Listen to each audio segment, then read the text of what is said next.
Hey guys, Tony the Soy Sauce Assassin. Welcome to our Saturday show. Hey, Mr. Goldfinger. Hey, Brian. Hey, Ethan.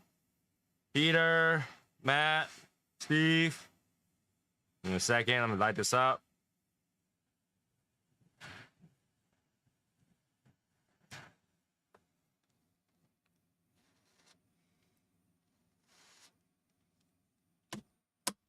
Oh my God. All right, and turn on the fan.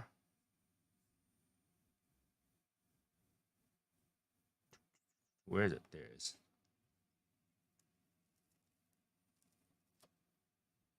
Okay.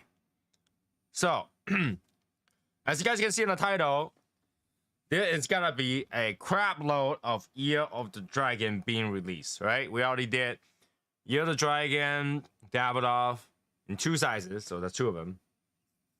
And Gurkha is coming out with 4 more in additional to what they had already. So that's 5. That's 7 now. 7.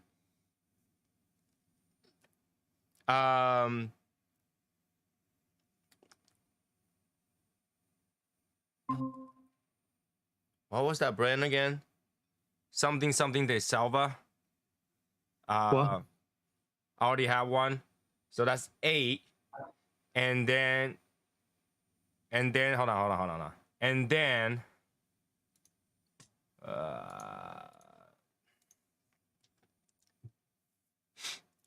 okay. And then you gotta have one for Rocky Patel, you gotta have one for Placencia, and on top of that, you gotta have one for Oliva. That is 11. Did I do the math right? That's 11 Year of the Dragon cigar on the market. And that's what we know already. Like, there's got to be plenty that we don't know. I think we're going to go broke. Are we? I don't know. Very high chances. We might go broke. Hey, we need GoFundMe. That's crazy. Go fund me, Dragon, please. Oh my God. Oh, Val is gonna be on. Okay. Hey, Val. Oh, Yeah, look at Val. What's up? What's going on, peeps? What up? New cigar you day in can the get. neighborhood. Best cigar you can get. I'm gonna be a Dragon Master by the time all those boxes come out. Yeah. Yeah. Hey, Mac.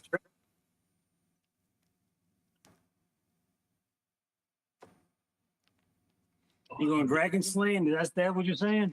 That's what it sounds like this year, pretty much. That's pretty much how that's gotta sound like this year. All right. Because all these company is coming out with Year of the Dragon. Unlike before, nobody cared, right? So, you get like maybe 2 or 3 that has Year of the whatever. But this year, every company is making a Year of the Dragon. And we already set the goal to do every single Year of the Dragon we can get on. But now it seems like it's got to be quite a bit of them. so is this? Do you think that this is something that's going to be a trend in the future, or is this just something that's happening now, or these brands that are doing it are like, like Kansas City Chiefs fans jumping on the bandwagon? Well, first of all, we already know. You already know that Gurkha is suing Davidoff over the Year of Dragon trademark, right? Oh. But obviously, I think that's for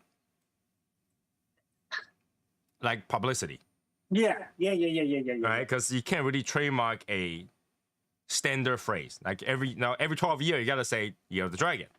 So you can't really do that.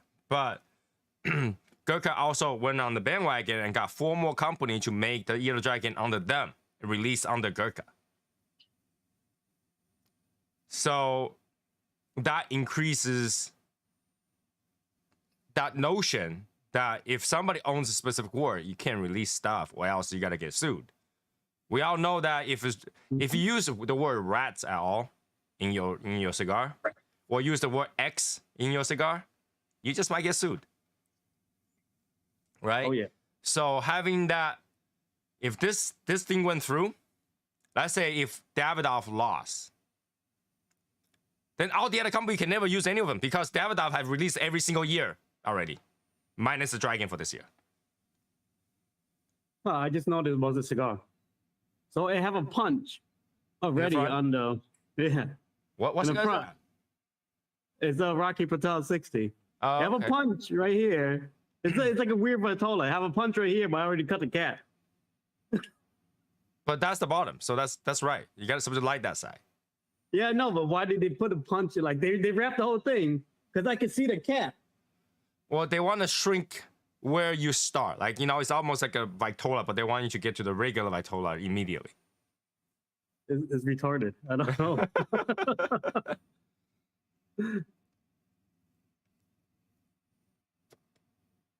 So yeah, I think if that's the case, if Davidoff lost, then Davidoff can go around and sue every single person that ever used EO of anything. Because if you gotta use, if Gurkha is gonna argue the word dragon, then shouldn't Davidoff argue for the year of? Davidoff already have 11 years of year of. And you argue with the word dragon. He's arguing with the year of. Let's see who's more petty. you would think there would be something like a professional courtesy. You're of the dragon, you're of this, you're of that. Okay, you know, it's you know, we're in the same. I understand it's a business. I understand it's a brand thing, but hey, come on, it's the cigar community. It's us. It's us. No, I mean, we talked about this before. Cigar community is not all, you know, doves and flying. It's not all birds. It's not all that love. nice. It's not all that nice. And this is why people always warn us, you know, it's like, you know, this community is small, you know. And the thing is that it seems like that Gurkha has this big plan to release for every single one of them, and they probably he probably bully all of them the same way. If you want to release in the US, you got to go through us because we own the word dragon, and technically they shouldn't be able to. You can't own a common animal, you know. So I think this stunt is gotta do more harm to them than good. You know, Well, I it understand seemed people like too. the other companies buying into them. So Yeah, but like, you know, with that perspective, I think that was when they reach out to Davidoff, that he probably reached out to all the other companies the same way. Say, hey, if you guys want to release Year of the Dragon, don't do it because we own the word dragon. Even if it's not legit, I'm gonna sue you guys if you don't. Right? And they're like, but we do have a way we can release it together, then we don't have to do anything. You know, it's bullying them. yeah, but they really want to affiliate with them with Gurkha. Like, you know what I mean? Come on.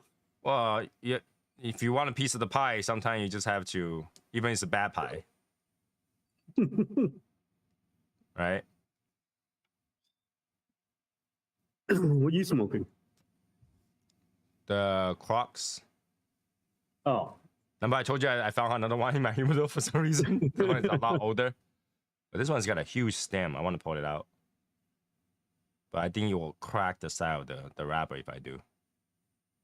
It's at the end of it. I don't know. I'll smoke it for a little bit, see how that goes. damn, man, I should have picked a lighter cigar for my first cigar back. Oh, God. What cigar you picked? Oh, yeah, that's right. The Rocky Patel. Why are you smoking, Bal? Rarely. Hands up. It's actually good.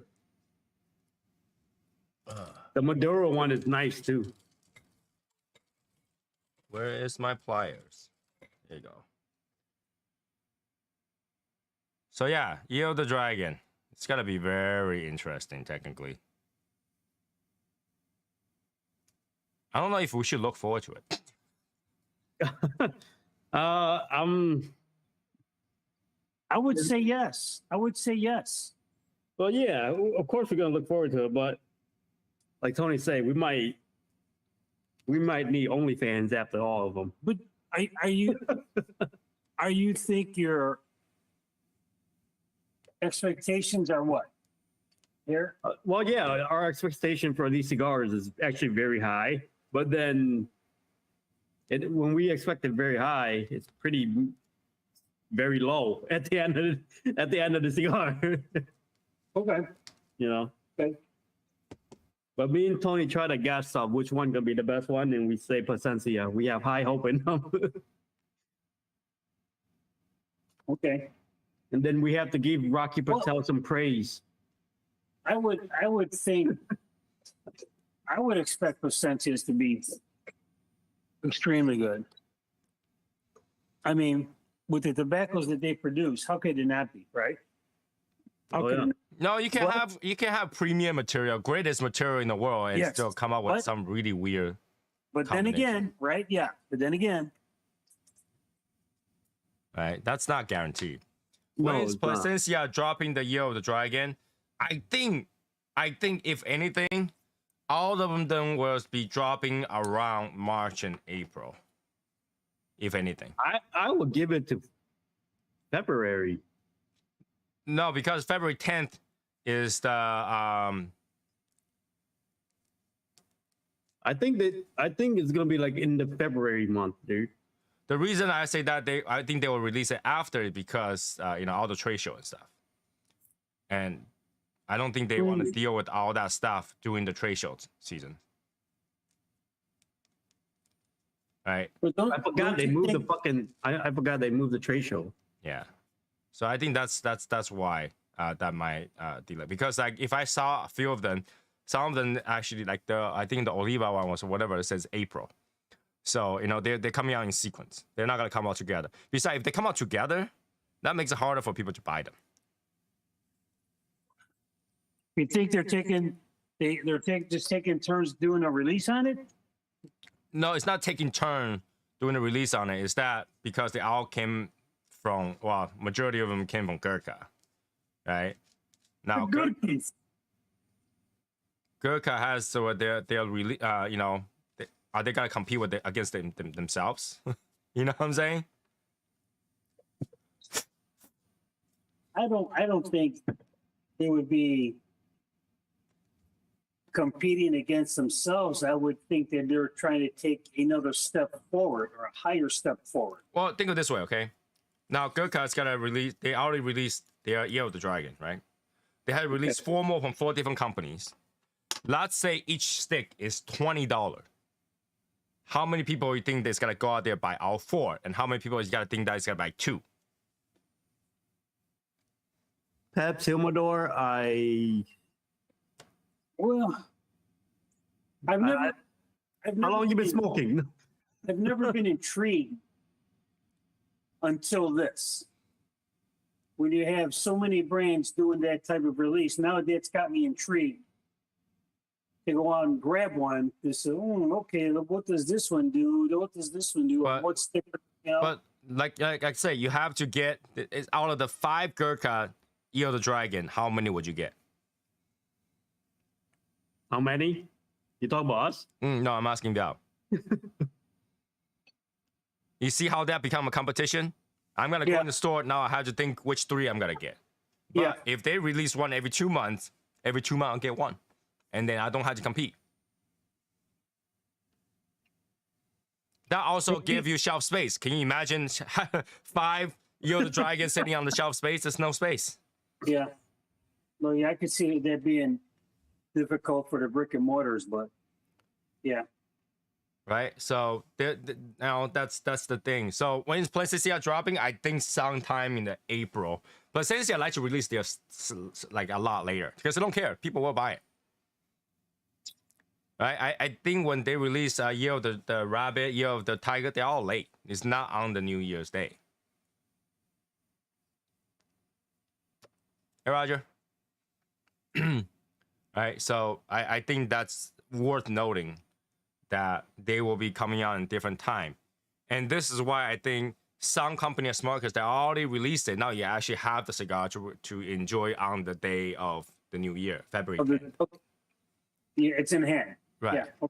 But the rest of them, okay, other than Gurkha, they released theirs already. Those 4 companies probably not gonna make it on time because obviously they had to go through the trade show, which is like a couple weeks, and Yeah.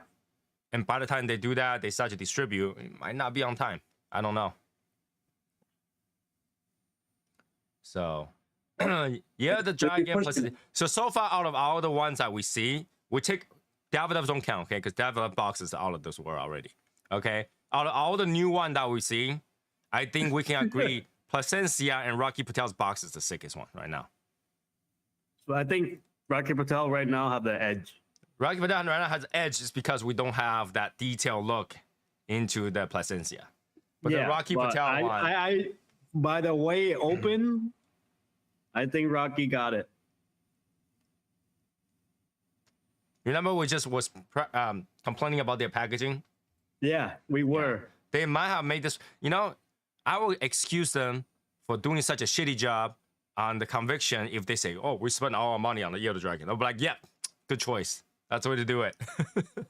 Because, man, I think they did really good. But here's the thing, though. From what we could see, Yeah. You know? What if, like, you know, it could look like that on picture, but actual delivery, like, you know, it's not as good. That could possible too. So I have high hope now, though. because when Like, we look at a picture of the conviction, we're like, oh damn, and when we receive, like, oh damn.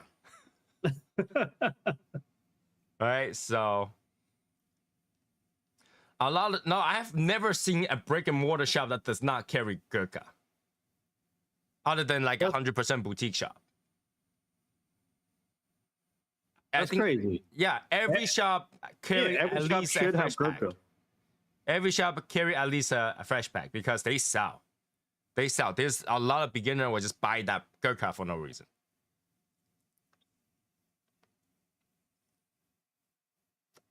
I have not been to it. Like even the the smoke shop that I walk into today, I have like the worst collection ever, and that like the whole wall of cigars are all empty and stuff like that, and none of them are like sorted by any chance, and they have Gurkha. So you know, Dude, right now every shop that you wait. go into that says smoke shop, they're not really a cigar shop. They're like hookahs and stuff like that. Oh, you went to like a smoke shop.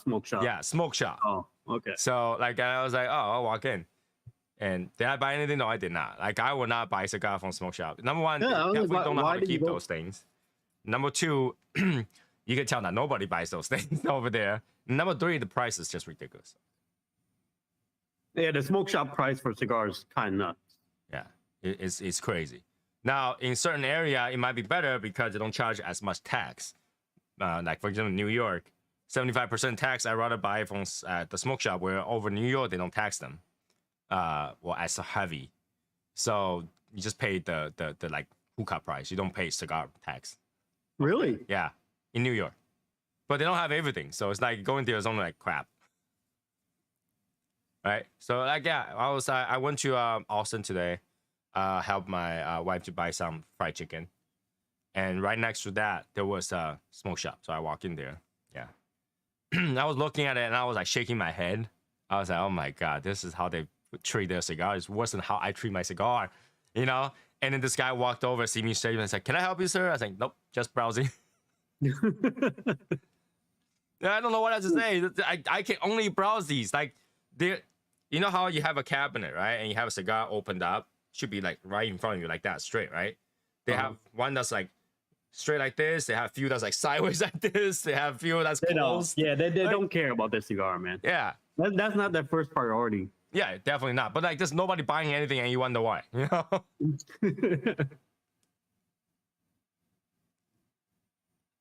But I can't wait to go to Blood Lounge, man. Oh God. You, man, I'm jealous.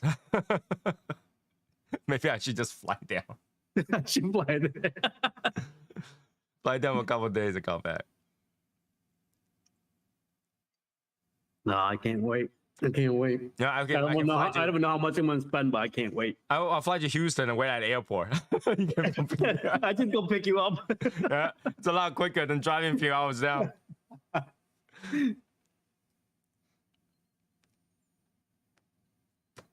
So yeah, while we're here, anybody cigar questions, throw it up. As usual, we'll answer them in the worst way possible. Do you have gurkhas in your humidor? If so, which ones? Yes, I do. Right now, currently, I have probably some like the 15th Reserva or 20th anniversary Reserva thing, and I still have one Gurkha Connecticut, the new one, and I have some loose ones which I don't remember exactly what they are. Maya Sylvia. That's the one we talked about. We have those. It's already out. We actually did a review on it already. Did we release it already? No. We What was that? second. Was that Florida Silva? Yeah. Yeah. So we already did that. Florida Silva. We already did that one.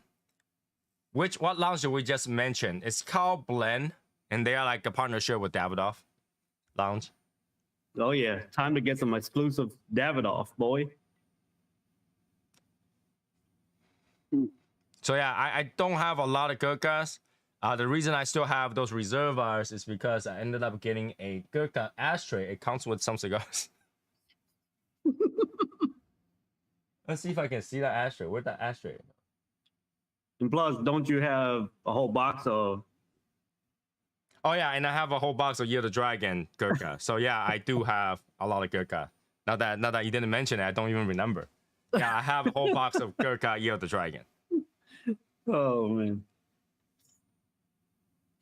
I don't even remember where I put that ashtray. Shit. I bought it and I don't remember where I put it. Probably in the floor someplace.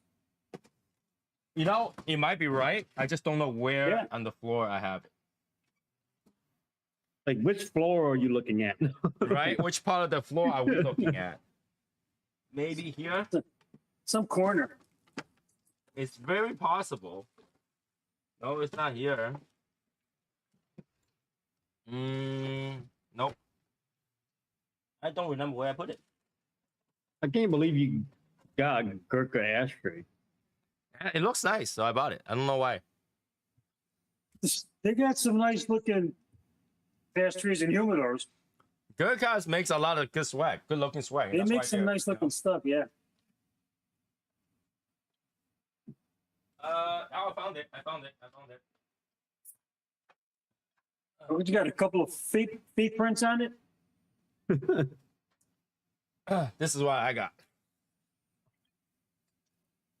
Yeah, it's gold. All right, I give you that. So I saw this and it comes with a cigar in there, like 4-pack in there or 5-pack in there already. It comes up. And then we give like what, a 5-pack away to Jeff. Oh yeah. Jeff, don't know yet. Haven't sent it out yet. But yes, we do have 5-pack of Gurkha. Was it like Churchill as well? Big ass cigar. They're long cigars. Surprise for Jeff. Because we don't smoke those things.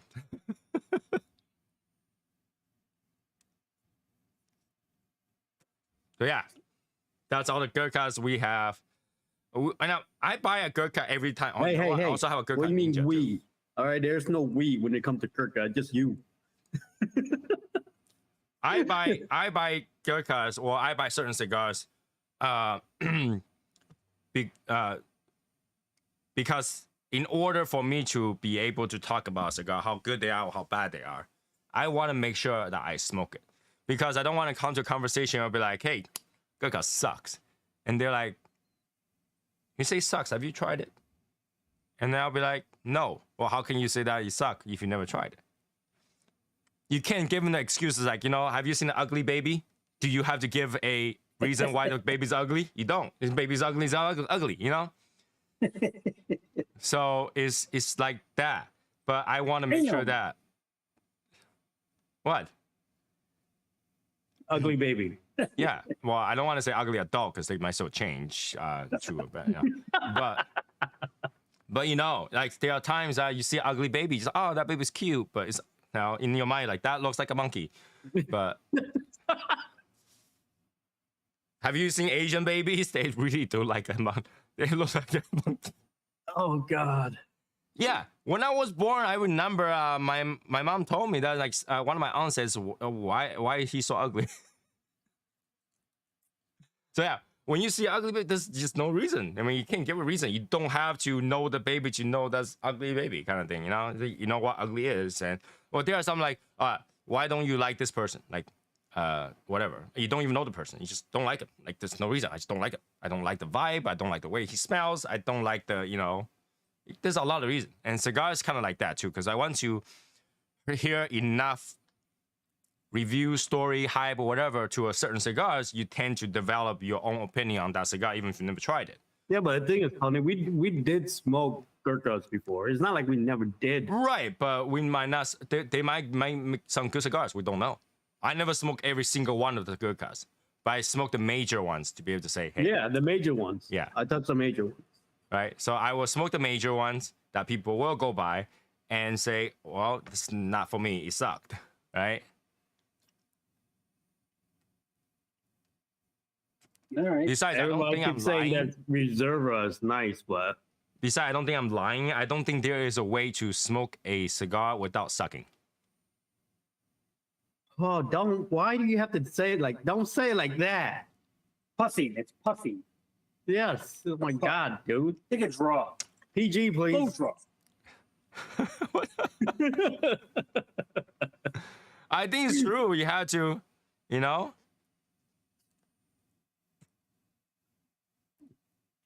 Well, It's think dry about it. cigar. Your reviewers, they don't say, well, I took the initial suck. They don't say that.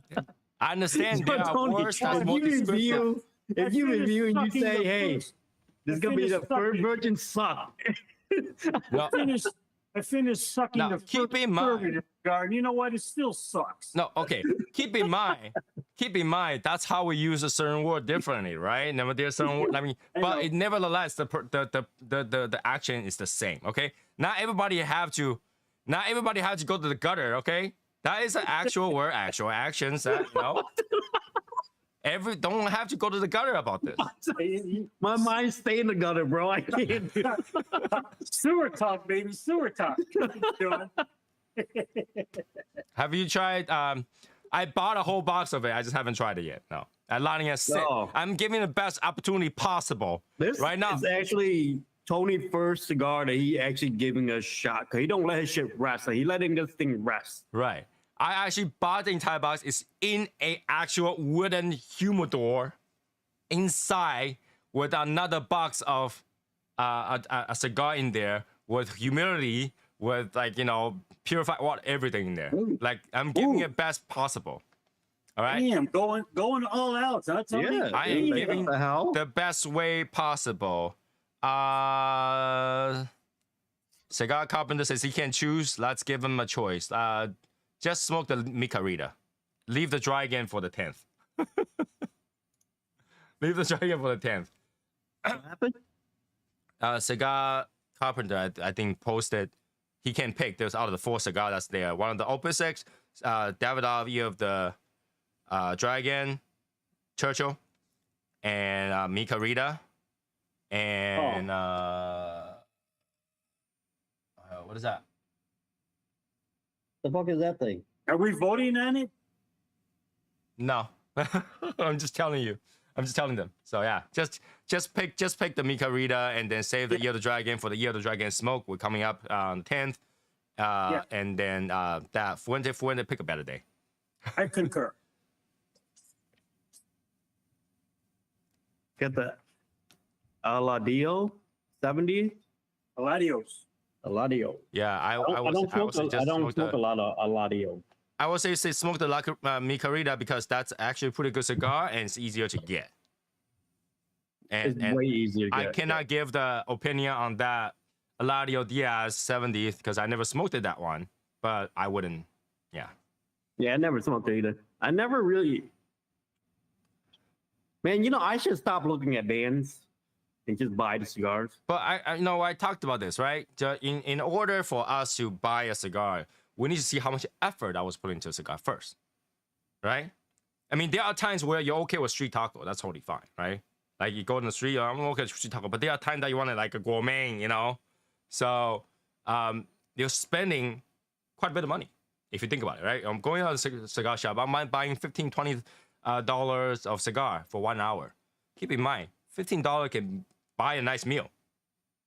Oh yeah, you get Right. hungry, boy. It's good. $15 can buy you a nice meal. So if they don't pay that much effort, it turns me away. The night turns me away, right? It's like a fight. Like when you go to a supermarket, you see all those brands fighting for the shelf space with the flashiest picture, flashiest brand advertisement possible. It's like cutthroat there. And you think cigars don't have to do that? No, they had to do that. And they had to fight for my money. I shouldn't have to fight for their cigar. They should fight for my money. I'm a consumer, right?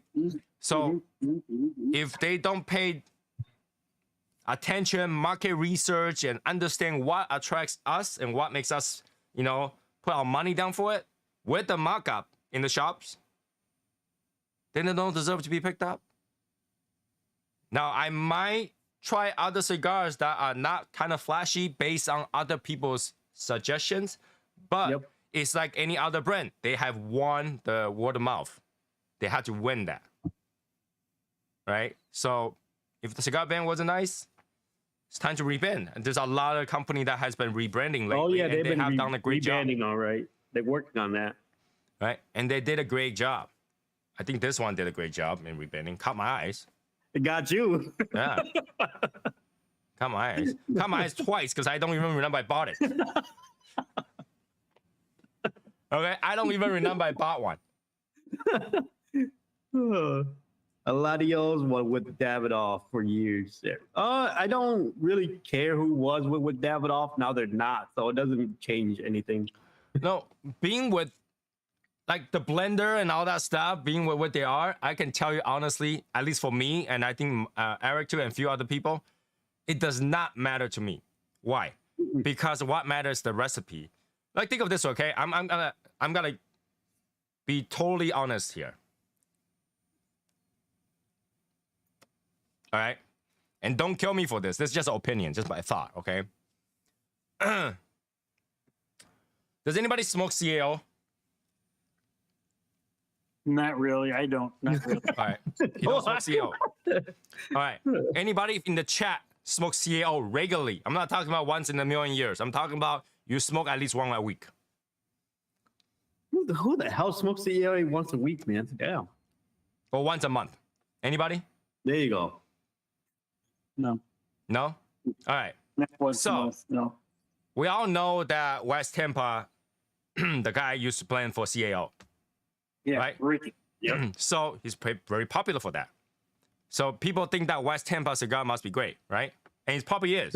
Oh shit. It probably is, right? It probably is for a lot of people. It is, right?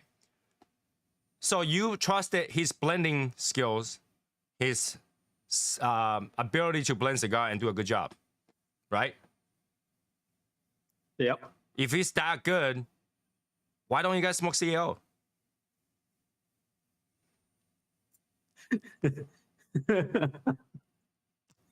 I'll wait. Because You know, now you smoke West Tampa, bro. What you talking? I never got into the CAO cigars, and I don't know why. It wasn't a brand But- that But that's the thing, right? just didn't call me. Maybe West Tampa is good for some people. Okay, that's totally fine. Like, and the cigars they are cigar for everybody. All right. Yep.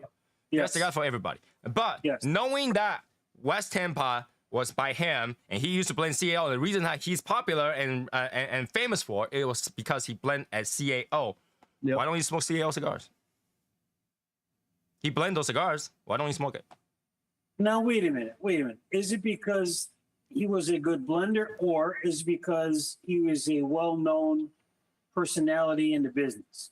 Well, people Both, say right? West Tampa he's is fam- good I mean, because he's a good making blender. cigars, so his palate is based on is trained while he's working at CAO, right?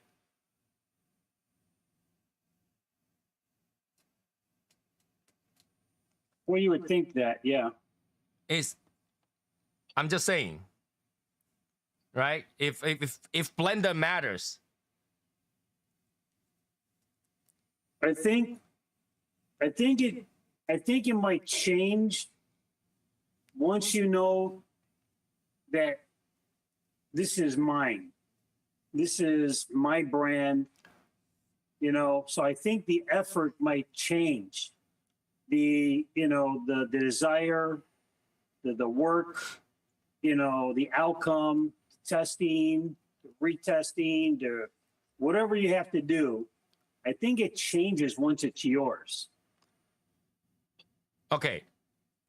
The quality that you're talking about, that could change. But personal blending experience or personal flavor, personal taste, when you blend it, you blend towards that. Yeah.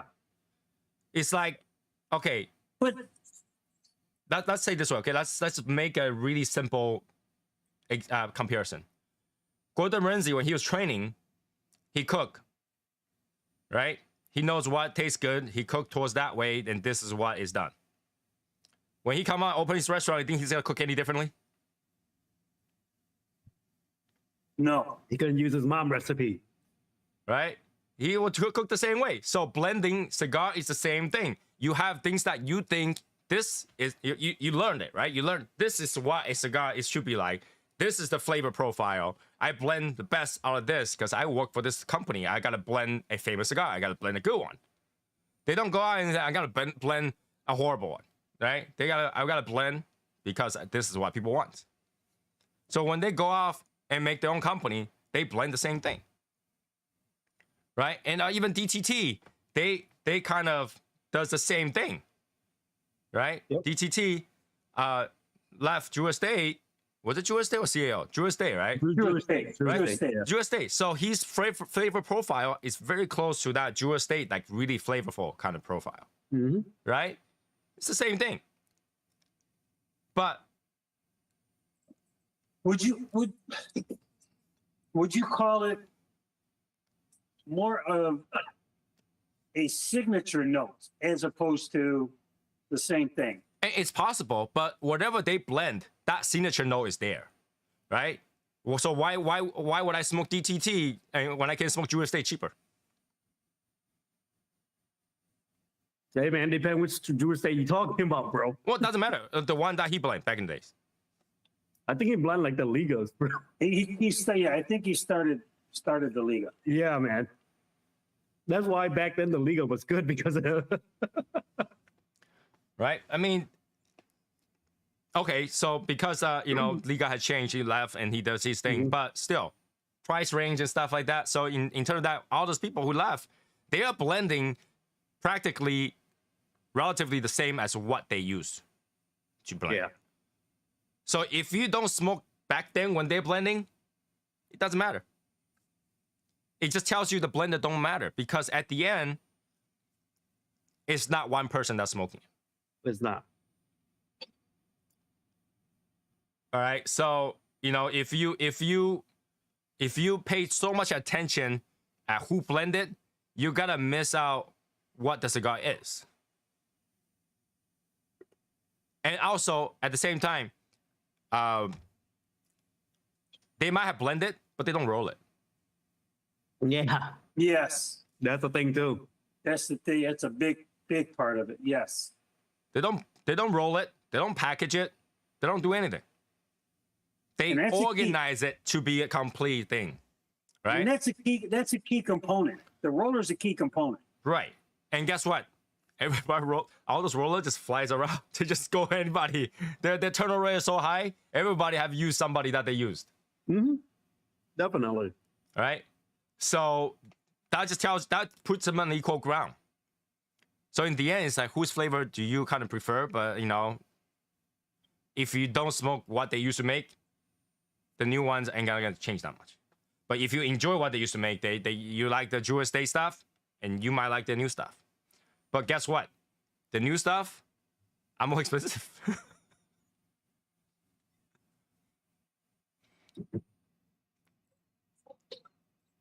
And that's right. Some of the brand owners, most of the brand owners are not blending.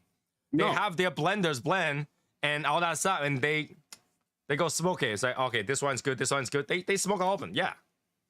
They smoke it.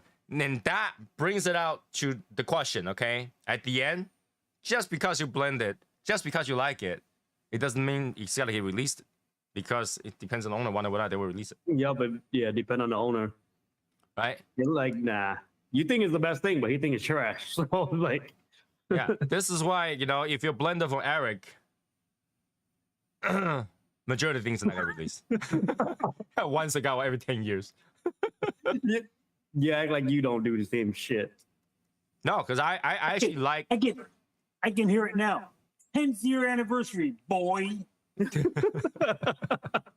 like, what? This is your first cigar though. It's been 10 years in the making. I don't smoke juice, really, but don't smoke foundation. DDT. Yeah, so the blender don't matter to me, right? They all kind of follow certain things. And I, to be honest with you, I think majority of people, brand owner, whatever boutique, they go to a factory and they tell them what they're looking for, and they blend it and they smoke it, and then they go with it. So now the question is, did they really blend it, or was they standing behind somebody rolling it up to try this one, roll it out? I need a little bit more this. Roll it out, try this one. I need a little bit of that. Try to roll out this one. They didn't really do it. They just smoked it and said, "This is the one we want," and the factory makes it. And then that became your blend Right. at the same time. Because Right. So, you know, okay, Drew Estate might be slightly different. They have their own farm. They're doing their own thing. You know, they have whatever resource they need. So Yep. that might be closer to a blending. But CAO, I don't know. I don't personally know. Do I smoke a lot of CAO? No, I don't. Do I have CAO cigar? Yes, I do. I do too.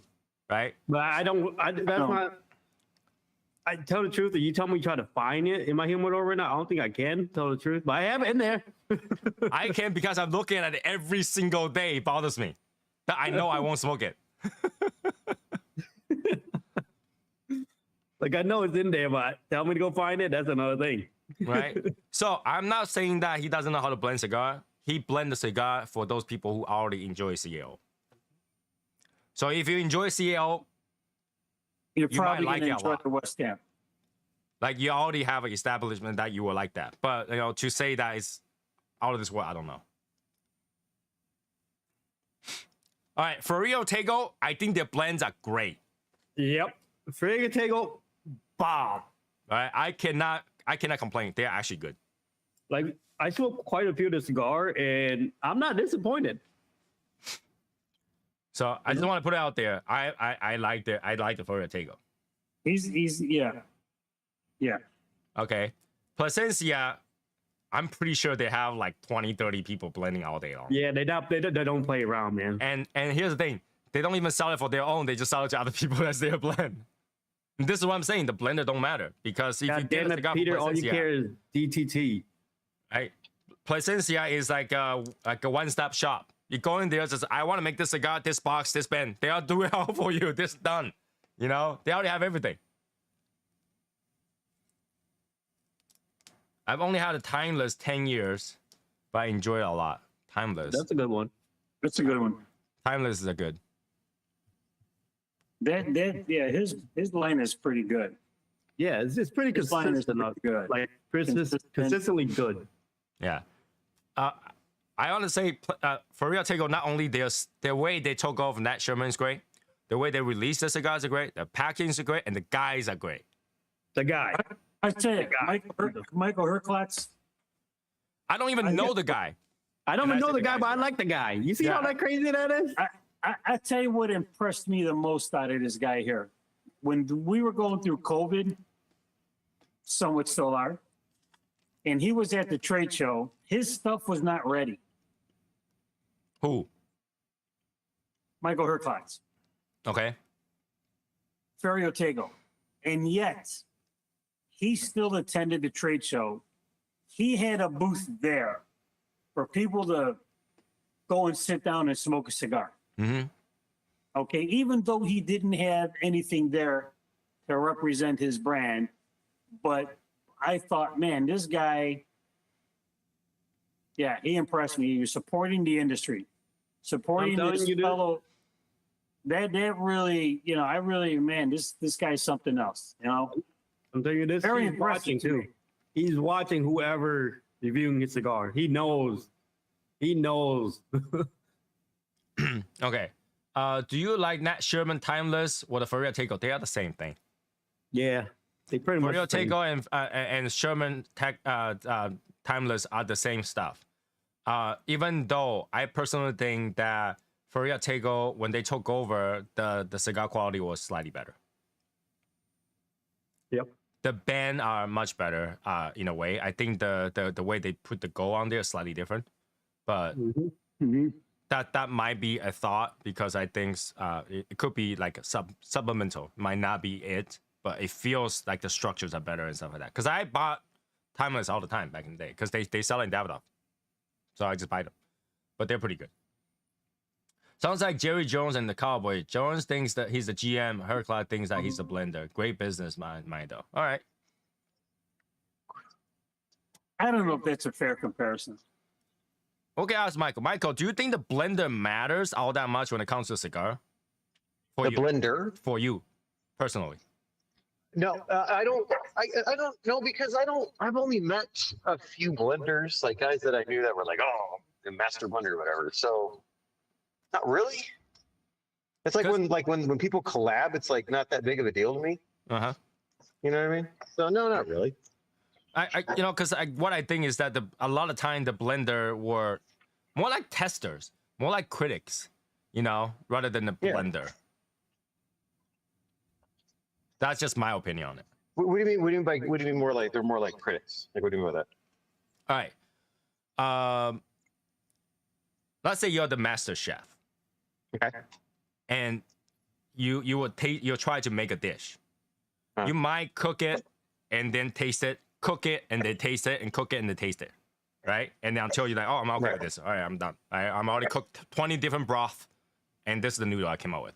All right, let's say that's the case.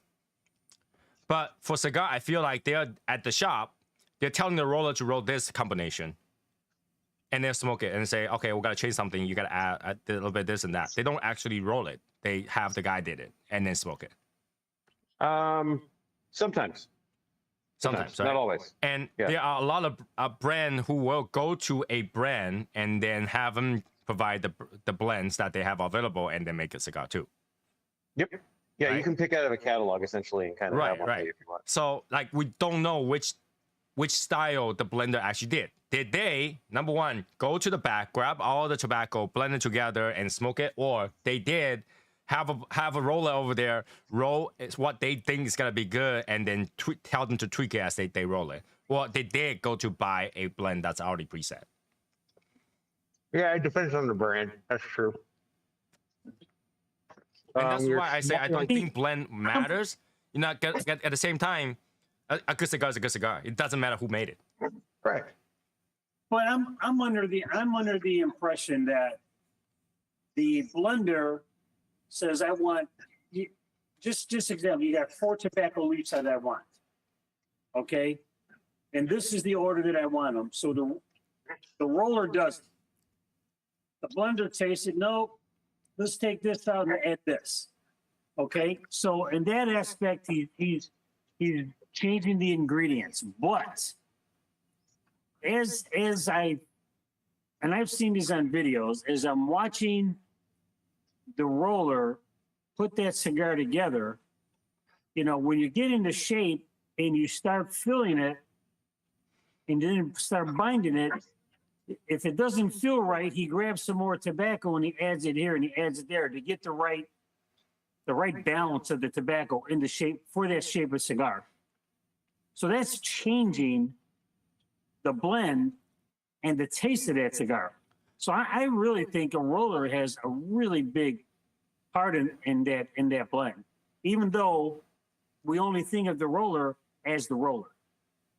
They might add more filler in there, and they might add the filler that really doesn't give much taste to fill it up. But I don't think they'll change the recipe all that much.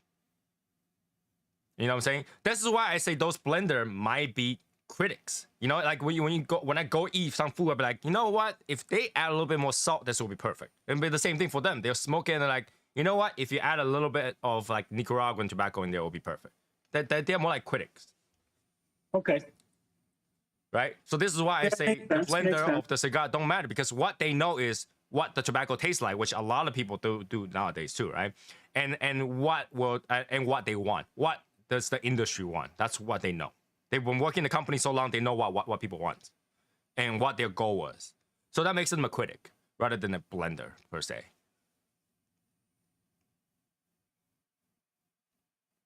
You know, yeah. Yeah, it takes, and that's how they kind of, well, they also have to shape and influence trends too. So what? They have to shape and influence trends as well.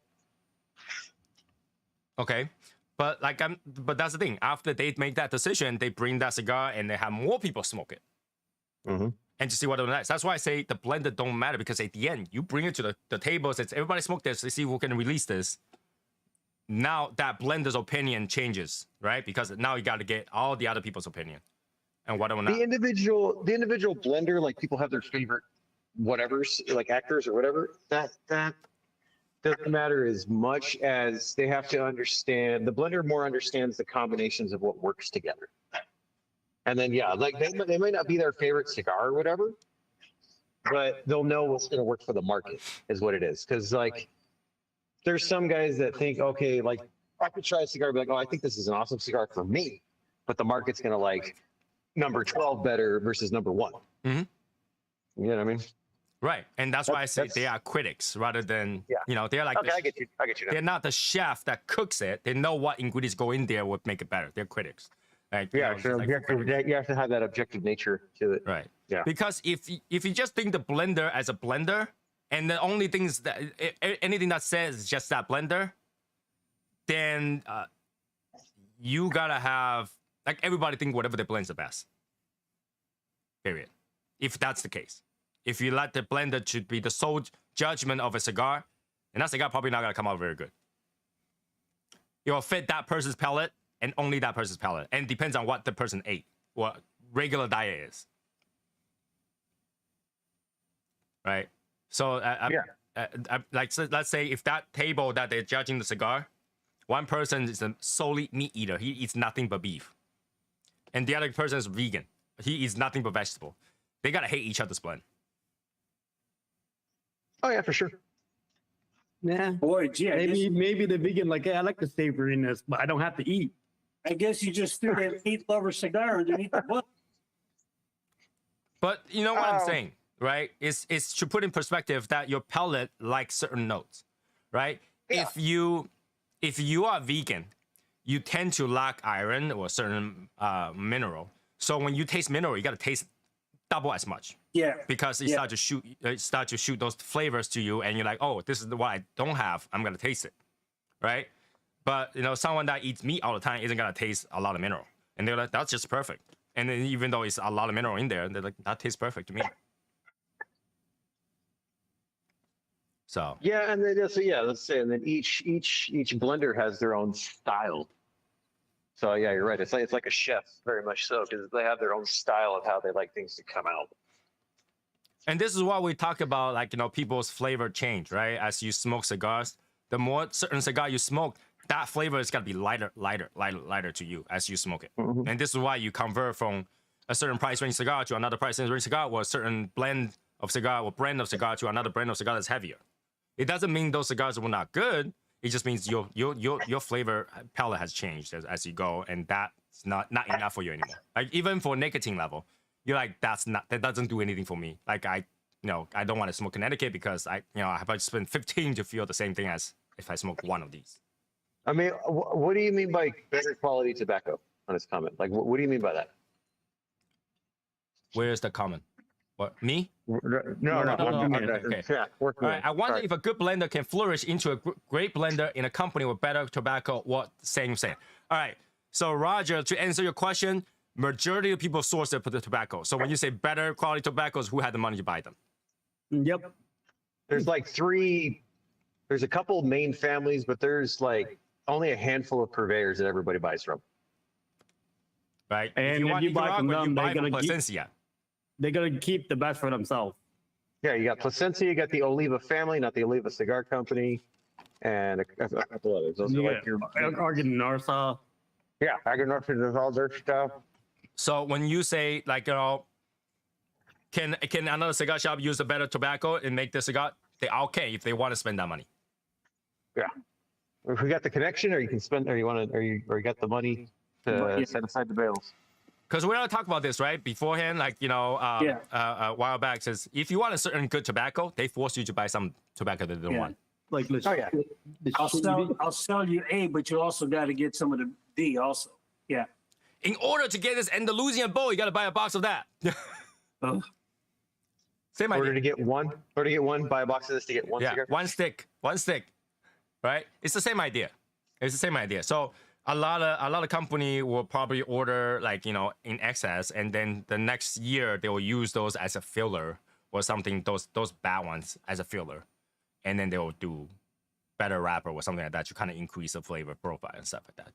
Then obviously that had to do with the blending, whatever they think it works, whatever it doesn't, and the tobacco they don't want to use, they can put in the bundle or whatever. This is why every cigar has their value in it. It might not be the best thing, but they all is somewhere doing something.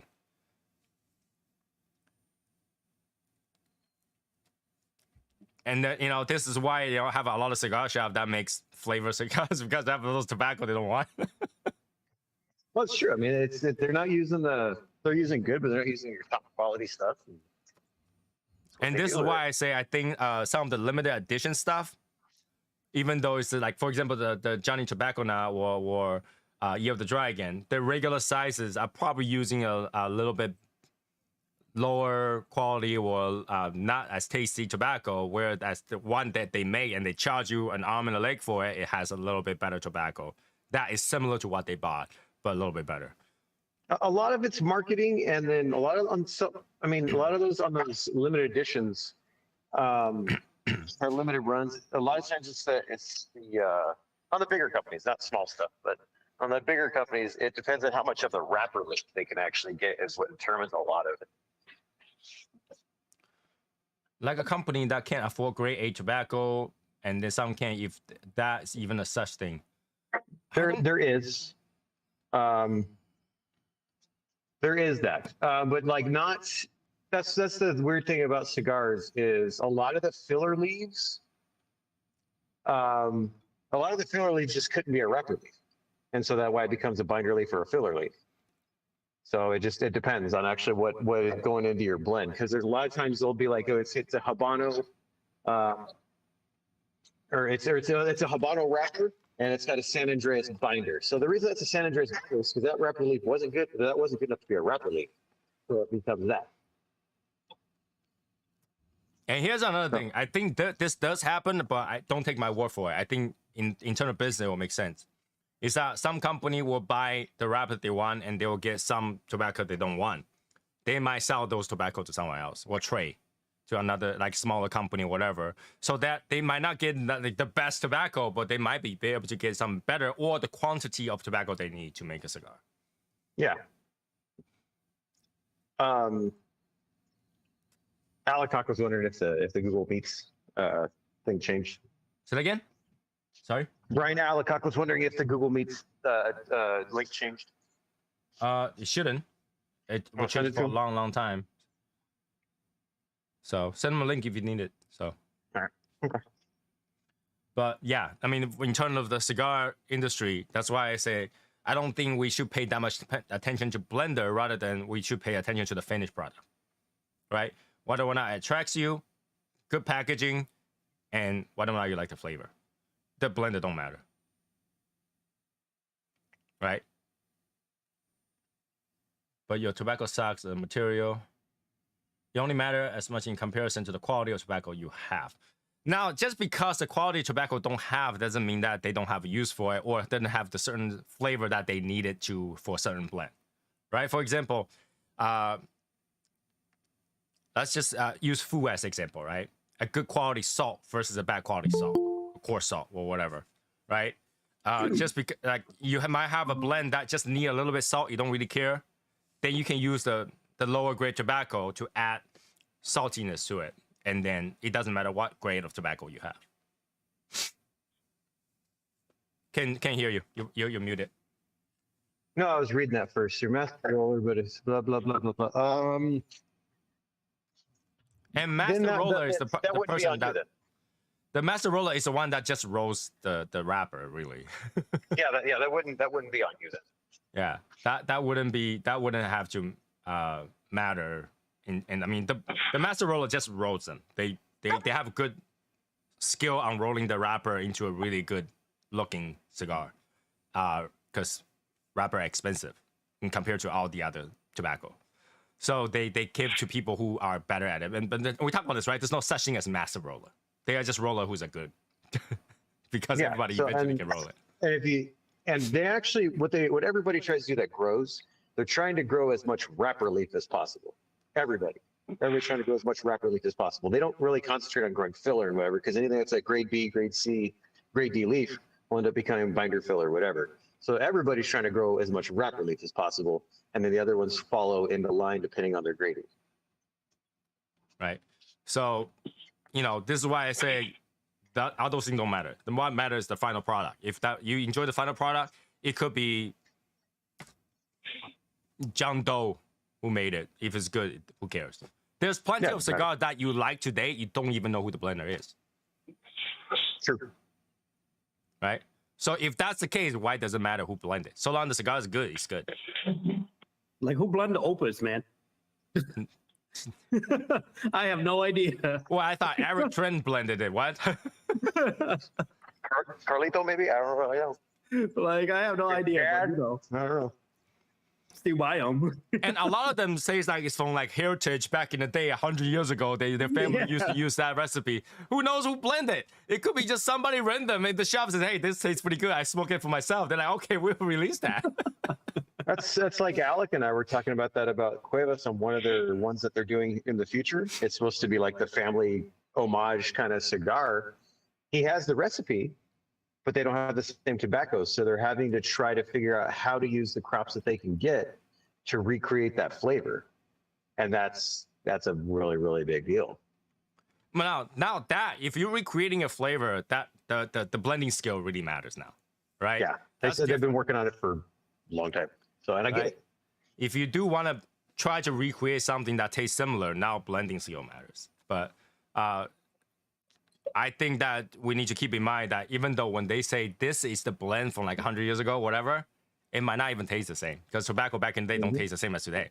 Tobacco back in the day is less hybrid.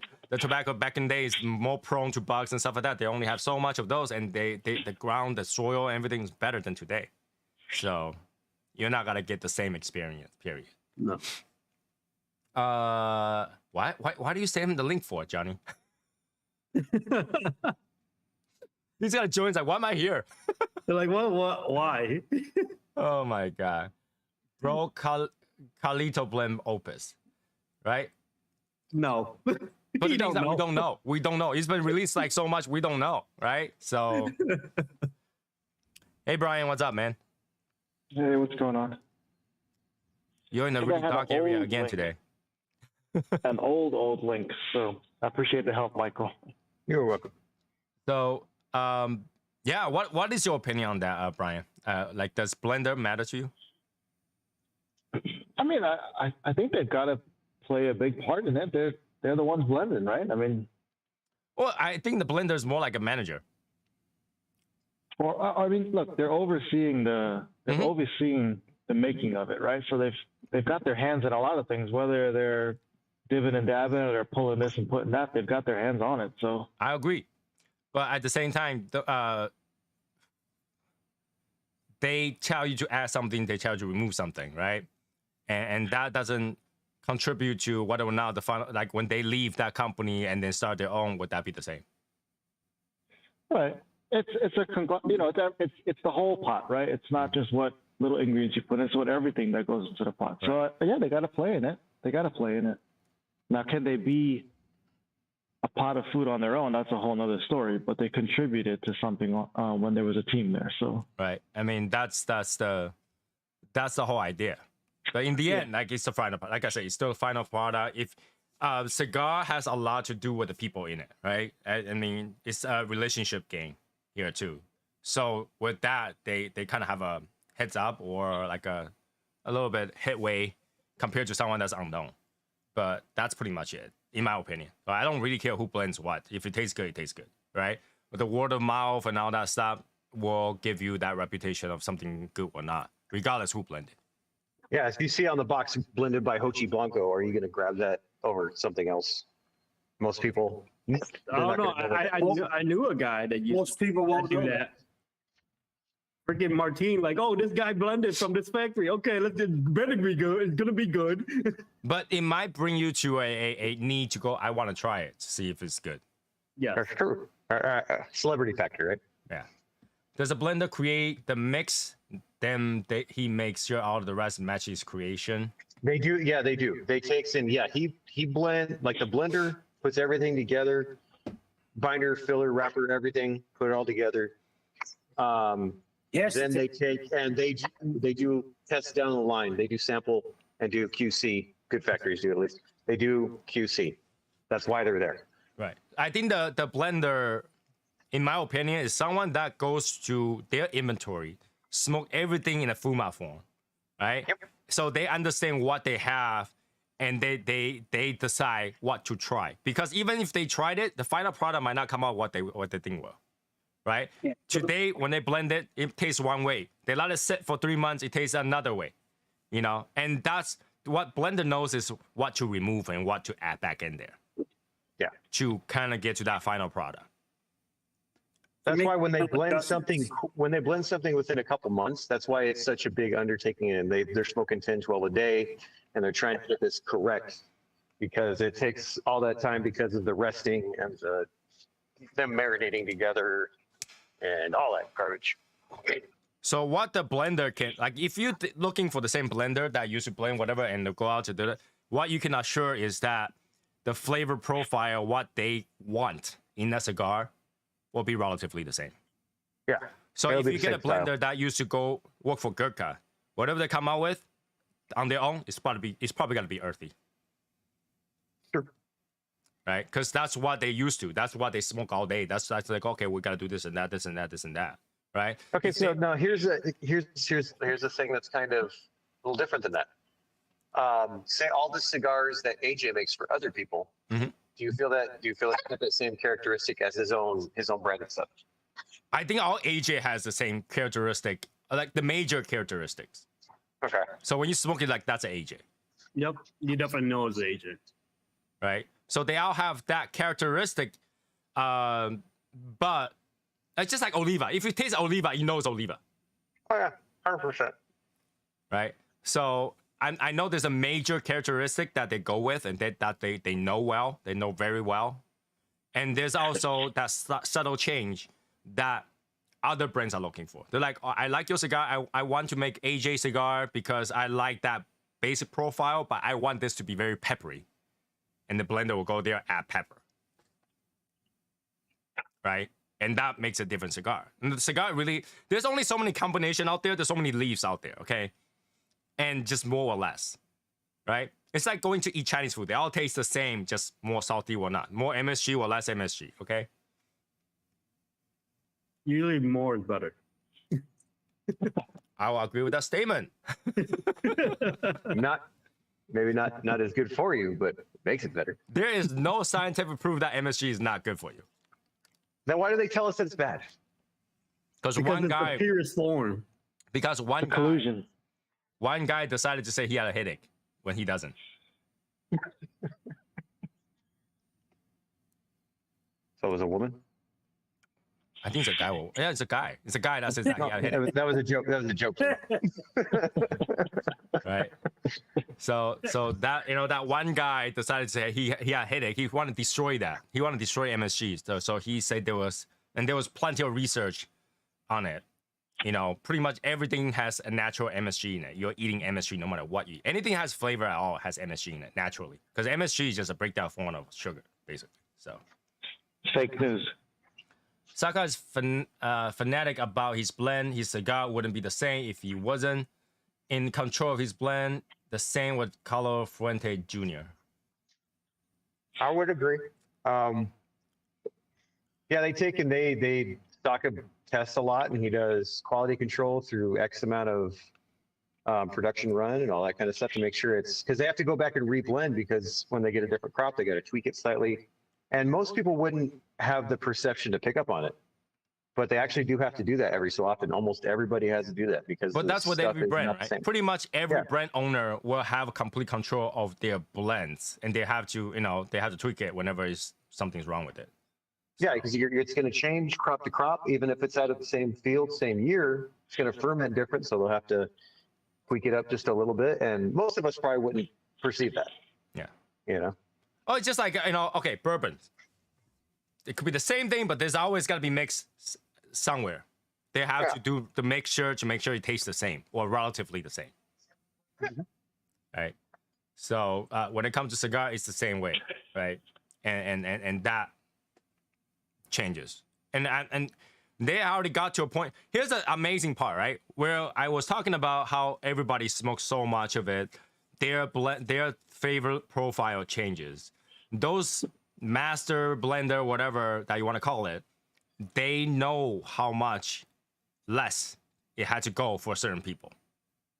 They know how much more to add for certain people, right? So they can still make basic cigars, and they know how to make medium cigars. They know how to make expert level cigars because their profile knows how to identify that. For us, it's like, that's too light. And they'll be like, oh, that's perfect for this. That's perfect for that. Let's release this, release that. And obviously that's what distinguishes one person more than the other, right? Some people might be really good at it. Some people might be really bad at it, right? And like, for example, I think Steve Saka makes great, like, novice and higher cigars. They don't make good, like, beginner cigars. It would just kill you. Everything is medium plus because he liked medium plus and all, I watched a video that a guy, he said he don't care about the master blender. He care about the roller a lot more than the master blender. Because the roller determines whether or not at the end that finished product has a good construction. Yeah, because he say there's only so much, like you said, there was only so much tobacco that you can blend with. But hey, man, a good roller is a good roller, man. That's why they really. That's why that is like the highest paying job. One of the highest paying jobs is a roller because it's hard to keep good rollers for one, but it's very, very, very important. I want to say hi to Michael Herklot. Oh, I want to wow, say it's not my fault. up. I did not tell him to go bother you. Yeah, we did not tell him to go bother you. Yeah, I did not. Hey. That was Johnny's fault. I was just saying that your cigar is good. That's it. Thank you for showing up, though. We appreciate it a lot. I'm sure they're all important. Yeah, I mean, it's all a structure, right? Everybody has some hands in that cigar, and at the end of making that cigar, everybody has hand in it. It's not one person says all. If one person says all, like I said, the person who blending it say that's the best thing in the world. And now you're not taking other people's opinion. Now you're not taking other people's skill level or ability to taste certain notes into perspective, and you're not gotta be able to make a cigar majority of people like. You'll be very niche. Like person who like it will have to like your exact palate for that cigar, right?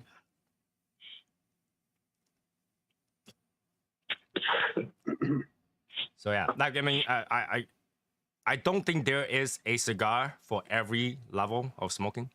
To be really honest, you can enjoy it, but there's a difference between someone that's been smoking 20 years and then only like full string versus someone that just started and love Connecticut. That's true, and that's why you like certain brands where they take and they figure out they kind of need to branch out of their own personal wheelhouse that they like to make to appeal to another segment of the market. You know what? What I realize is that I tend to like cigar that started off making beginner cigar and work their way up to make it stronger or make it better versus people who make very strong cigar and try to make a lighter cigar.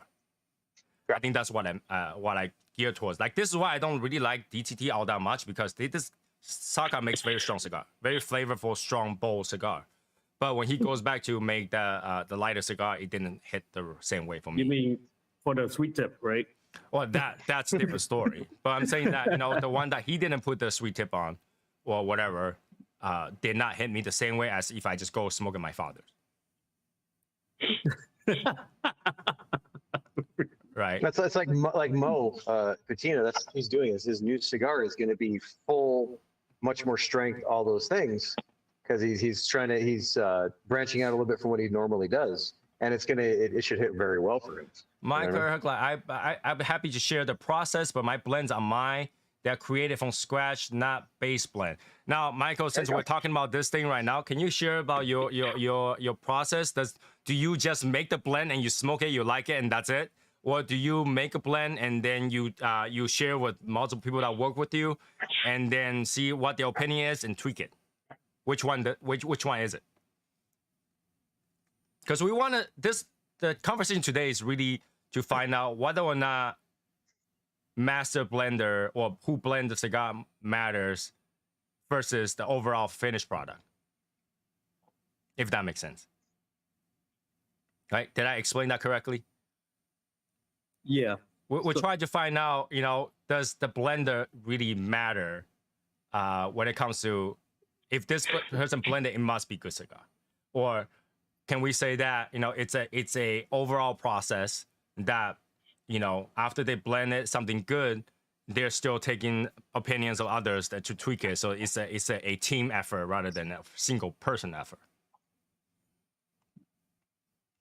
We're trying to figure out if they move to another company, does it matter?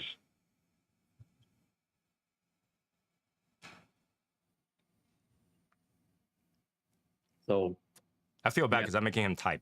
And it's probably gonna be long. Oh, I know, right? Typing is gonna. No, because it's gonna type a whole, sentence, a whole paragraph. Give us This is what we do. Paragraph.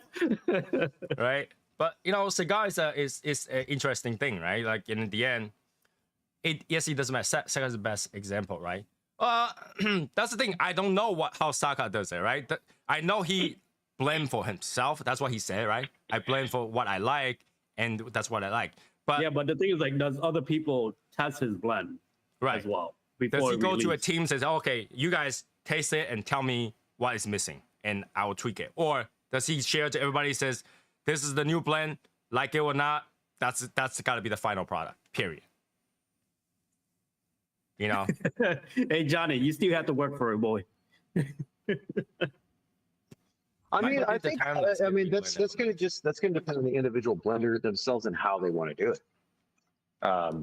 Because that's where, like you guys know Alec and Lewis and all that, right? Mm-hmm. You know how all the Casa Cueva stuff is until Alec walked in there and did something, right? Mm-hmm.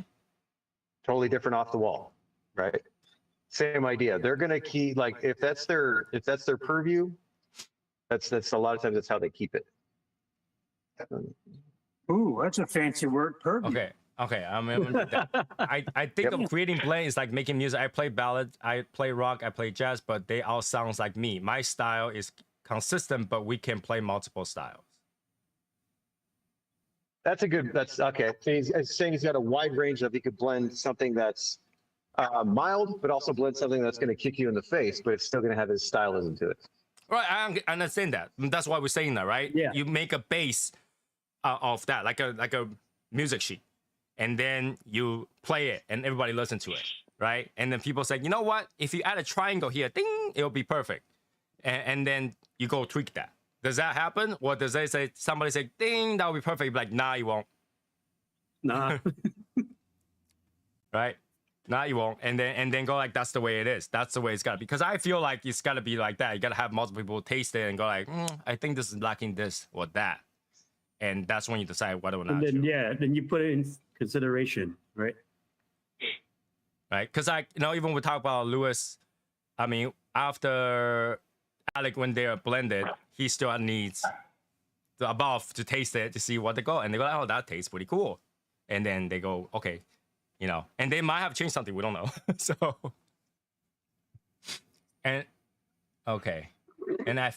Every artist has a sketchbook, and I finished the sketch to the final work. Let's schedule a love convo, okay? All right. Live. I think he meant live. Yeah, I think he meant live. I mean, we can do a love convo too if you want, We can get intimate. Valentine's Day is coming up. Yeah, Michael. Let me message you, and one day, hopefully, you have time to come up and talk about your blends too. So. Because I I think that's what people. I think would about like to sometimes. see what's his thoughts and process. Yeah. Right.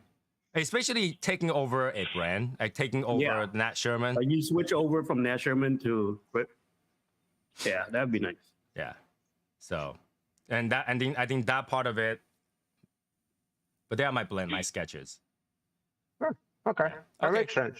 It does make sense, and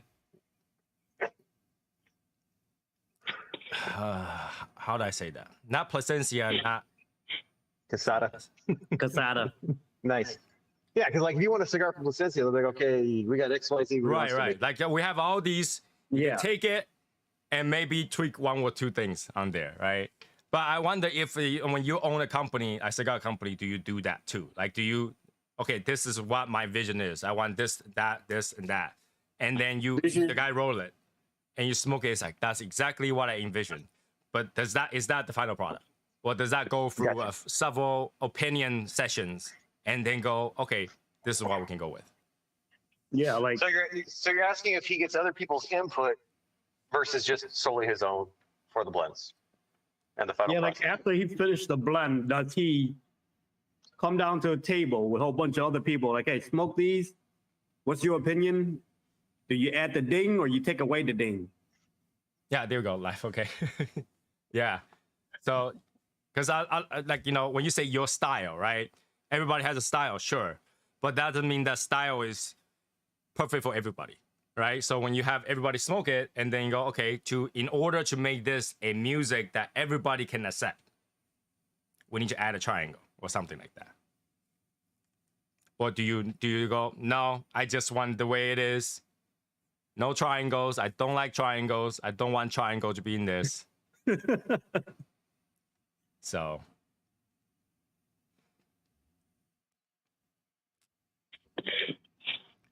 That Sherman was my work. I was a ghostwriter. Now I get to author the wall. Oh, okay. Oh, Okay. All right. see That's something I now, know. That's good to now know. we're getting somewhere. All right. Hey man, Eminem don't like Ghostwriter, bro. So, Very true. so let's talk about this, right?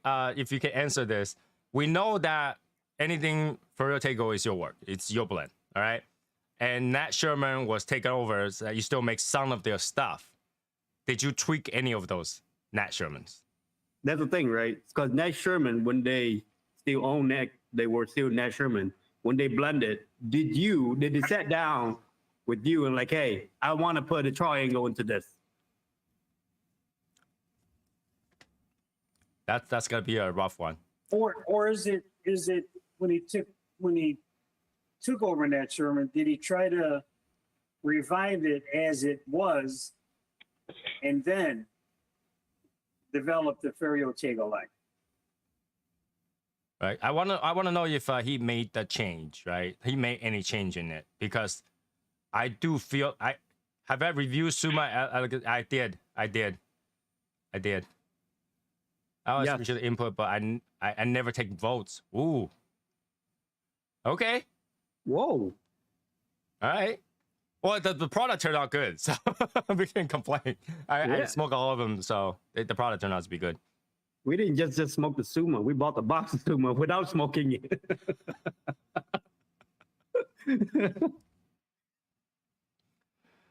Artistry is not a democracy. Okay, I can understand that. I can understand that. That's true. That's Right, true. I Because can an artist is understand going that. to do whatever they want. They could, but like,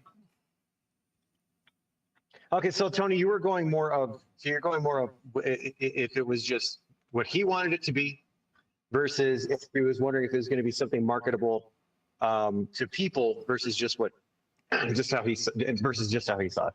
right. And this is why I say there might be three different ways that happens, right? Like, one is the Right. person who came out with it and then decide what to do with it, and then the person who's very knowledgeable about every single individual taste of the leaves. Like somebody that we know was doing that this last week. This part of this last week, where they had an initial blend.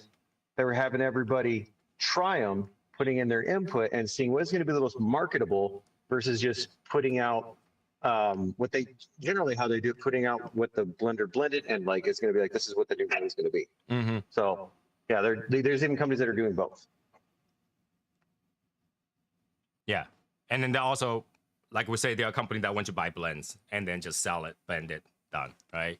I don't know if they actually tweak it too. So that part of it, I don't have any information on. But I feel like in a company, well, majority of the cases, in any company, they will take time to see if this thing was marketable or what's missing. Okay, I see. Timeless was mine from the beginning. My name, idea, Metropolitan was my responsibility to maintain and preserve. For real takeover, we remaster our hits, tweaked level. That's what I thought it's changed, because Nat Sherman used to get me sick every single time. It's so heavy. Not the Timeless, but like regular Nat Sherman. The regular Nat Sherman? Yeah. Yeah, I don't smoke it because it's so heavy. But then recently when I smoked the For Real Tickle, they were totally, you know, the one that is sold by For Real Tickle, the Nat Sherman used to be, were better, or easier to smoke. Oh. Well, yeah, because the Suma came up afterwards. Yeah. The Elegancia and Generoso was a chew cigar they used as core in the beginning. I think that's what it is. And that was the two that I bought right away when I saw it in Davidoff. So, but after I smoked those two, Suma was no question. When I saw Suma come out, I know the Elegancia and Generoso. I bought Suma box right away. Yep. But we bought a box the same night. We did? Oh no, you bought yours. No, I bought it first. I bought it you first, bought yours first. Then you fucking messed with it. I'm like, okay, cool. Yeah. So, you know, cigar is an interesting thing, and then you know, the blending process. Like, I guess everybody have a different to it. So, Michael, we were talking about basically how they started. Is that, you know, does the master blender matters when it comes to, you know, if a master blender used to blend for one brand and they leave and then they go to start their own brand, you know, other than the celebrity factor, would it change that much? Right? So if you used to blend for one brand and that brand is one way, but when you go out and blend your own, did it change that much? Is it different?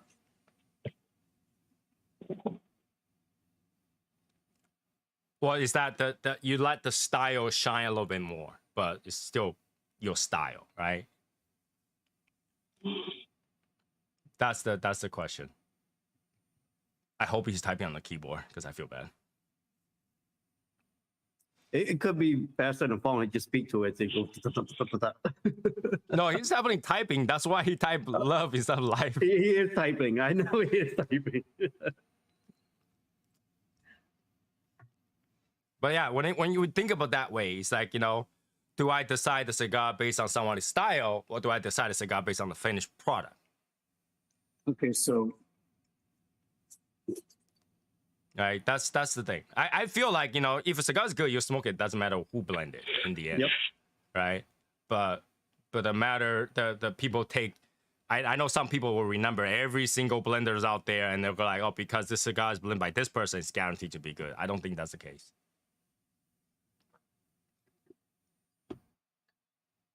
So Michael, you blend?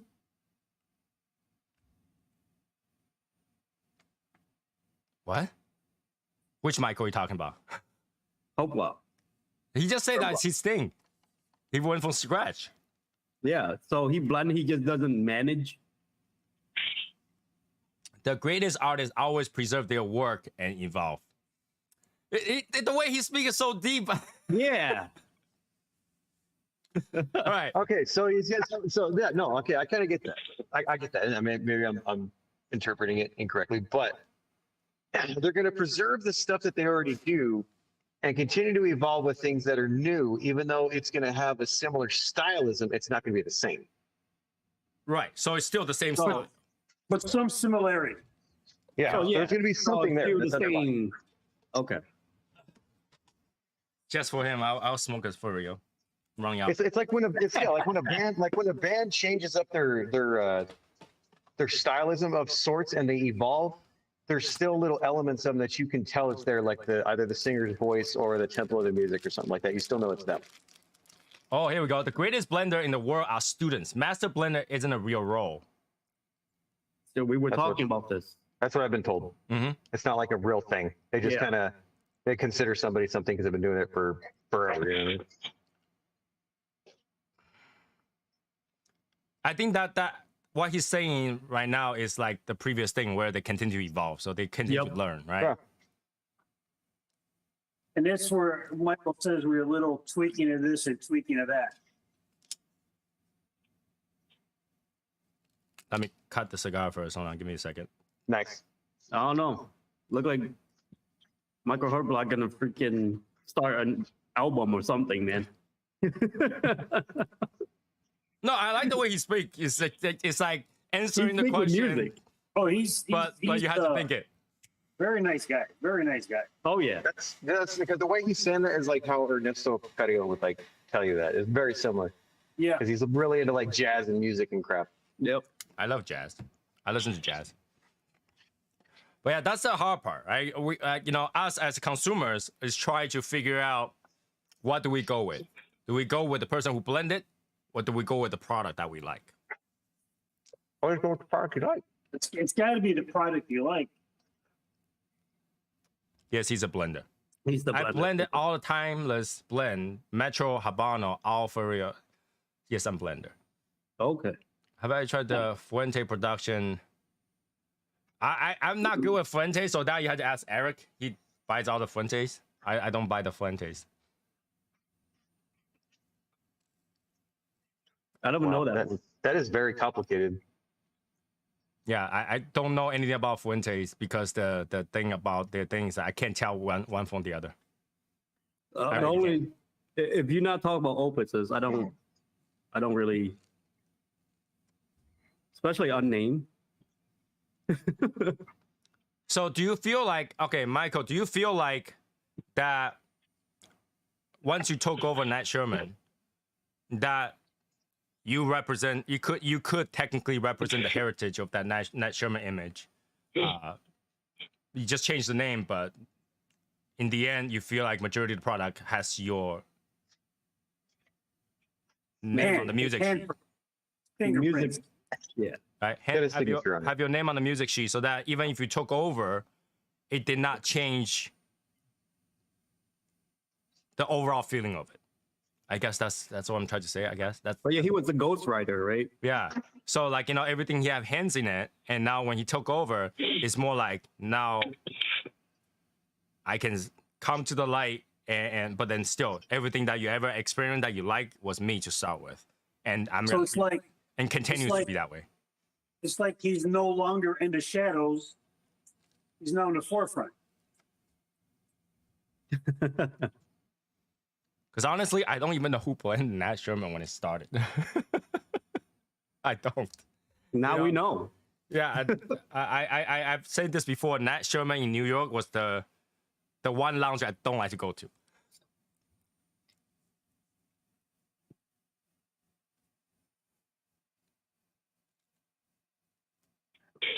Now it's turning into a marijuana shop. Is it? What? Yeah, they put those whatever you call like stickers or window stickers, those banners on it, and I think it's supposed to turn into a distillery. Wow. That's too bad. Yeah, that's one shop I don't go to. But like I said, because before, that's pretty strong cigar. When I go to buy Nat Sherman cigars from Nat Sherman, like just the one which says Nat Sherman on it, not Timeless. Timeless is okay. But every Nat Sherman like I smoke was too strong. Winter for your take, you're tasting my blend, my work, together with our factories. I don't know if that answers my question.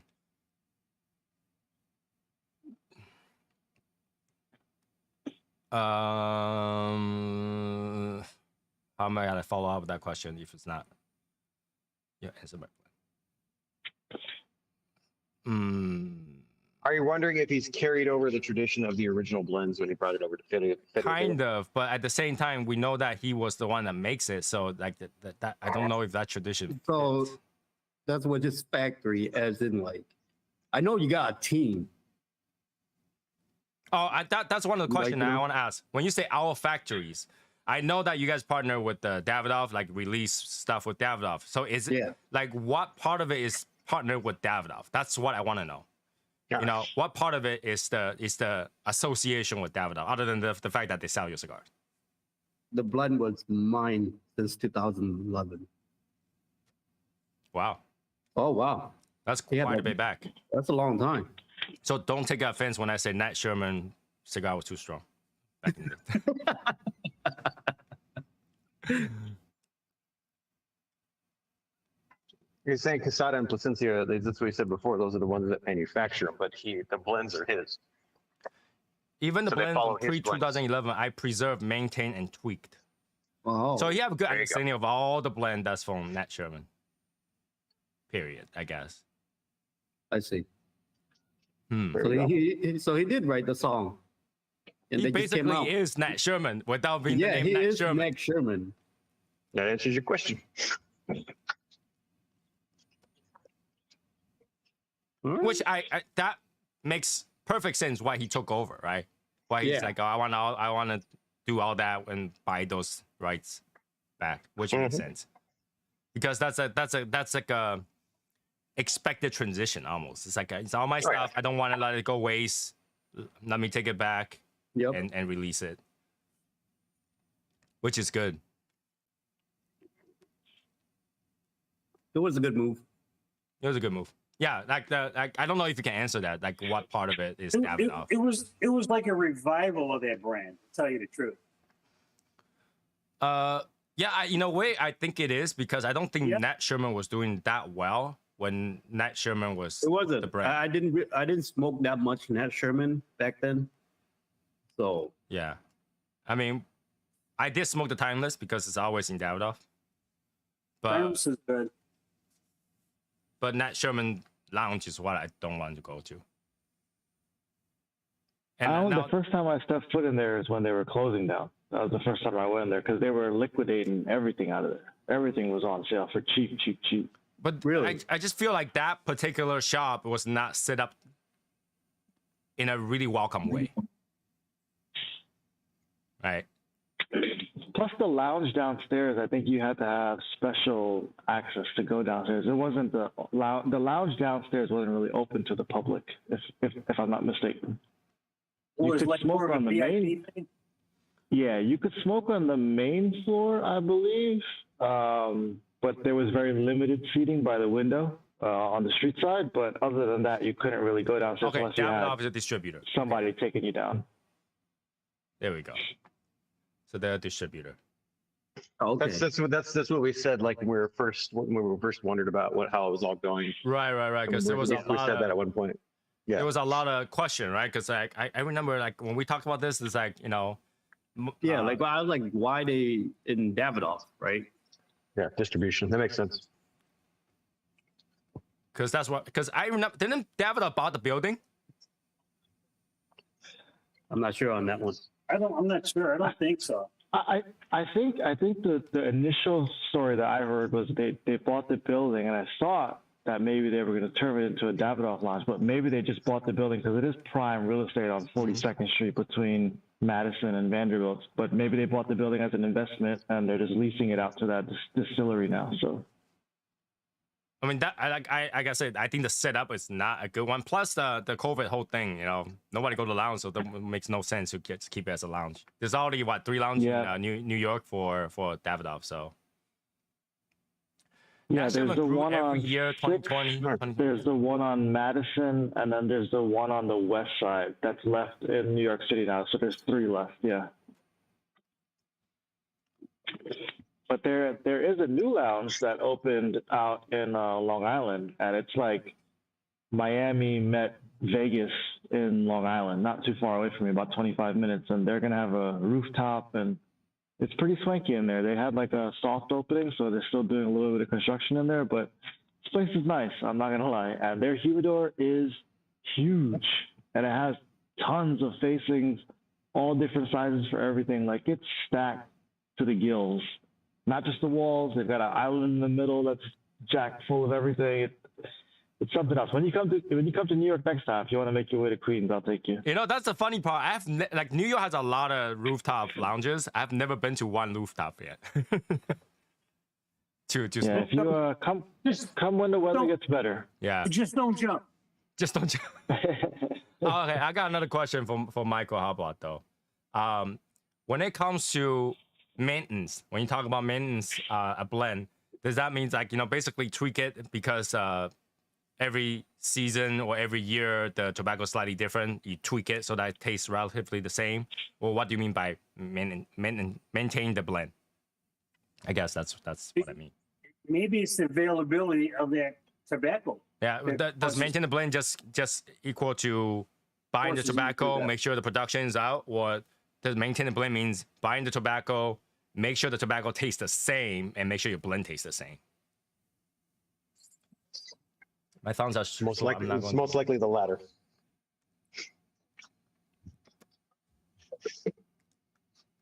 Because you need your customer to come back time after time after time to enjoy it.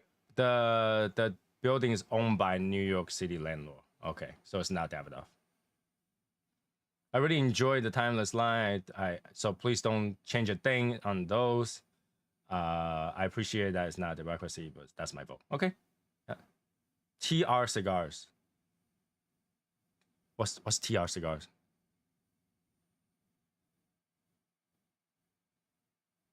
Oh, that's the landlord. Oh, okay. That's the Long Island spot he's asking. Tobacco Road, yes. If TR is Tobacco Road, then yeah. And that place it's something else.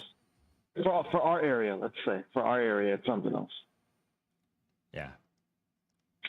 They've got a VIP lounge in the basement that's not done yet, but it looks nice. They've got some private rooms on the second floor, and then the third floor is the roof. And apparently they're putting in some heavy bread in there right now. So, but to put it out there, Michael, if you can answer that last question, that would be great. If you can't, I understand, and I appreciate your time. Thank you for jumping on to answer those questions. I'm pretty sure a lot of us appreciate that insight, and those people who smoke timeless continue to smoke it because I like it. So I like it. It's a good cigar. Very good cigar. Yeah. But yeah, Generoso and Elegancia is both good cigar too. I enjoy those. But right now I think I smoke more Suma than the rest of those two. So I think I smoke all my Suma. You did? Yeah, I try to look for a Suma. I smoked it already. Well, you're going to that lounge again, so you just might as well buy another box. It is. There's a lounge not too far from me where he was there, I think maybe at the opening, and his cigars do very well at that lounge. Mm-hmm. So guys, yeah, next time I'll try to schedule time with Michael if he's willing to come up, and then we can ask more questions. Because I do feel bad having to type on the phone. That's a lot of work. Premium cigar are core, so the experience of the blend have to be the same, but the blend has to change to be the same. Yeah, that's so. Yeah, he does have to tweak. Oh yeah, so he adds. Okay. So yeah, He has to modify it. Let's put it that way. Yeah. Right, everybody can start thinking their questions. Save those questions. Next time we'll try to invite Michael to jump on, and we can all bombard him with questions that he doesn't want to answer. It'll be a very good Q&A session then. Yeah. Oh yeah. Because I definitely do think that Furio Tego is one of my brand that I smoke. So. Furio Tego is like one of those. Oh, he did a video I that can't made say cigar for. blends like casting a Broadway show. It's on his Instagram. So guys, go check out his Instagram. For Rio Tego. But yeah, we appreciate your time. Thank you for jumping on. Yep, thank you. Appreciate it. Now he's got to let his fingers rest. Yeah, right. Like I feel bad. Like when I'm going to somebody's live thing, I don't want to type that much. Like even type on the keyboard, I don't want to type that much. It's a good cigar. And it's also his fault to make me want to smoke one of these. I wasn't planning to smoke one of these today. Yeah, so if we can know in advance, we can all smoke one. Yeah. Oh, So what does that mean? That means everybody go buy a For Real Tego cigar and Go we'll get find one. a date to invite him on, and we can all Yeah, smoke it. And while you guys smoke Yeah. the cigar, you can ask the questions. Yeah, You know, and sometimes won't you be don't know what question to disappointed. ask. It's a very good cigar.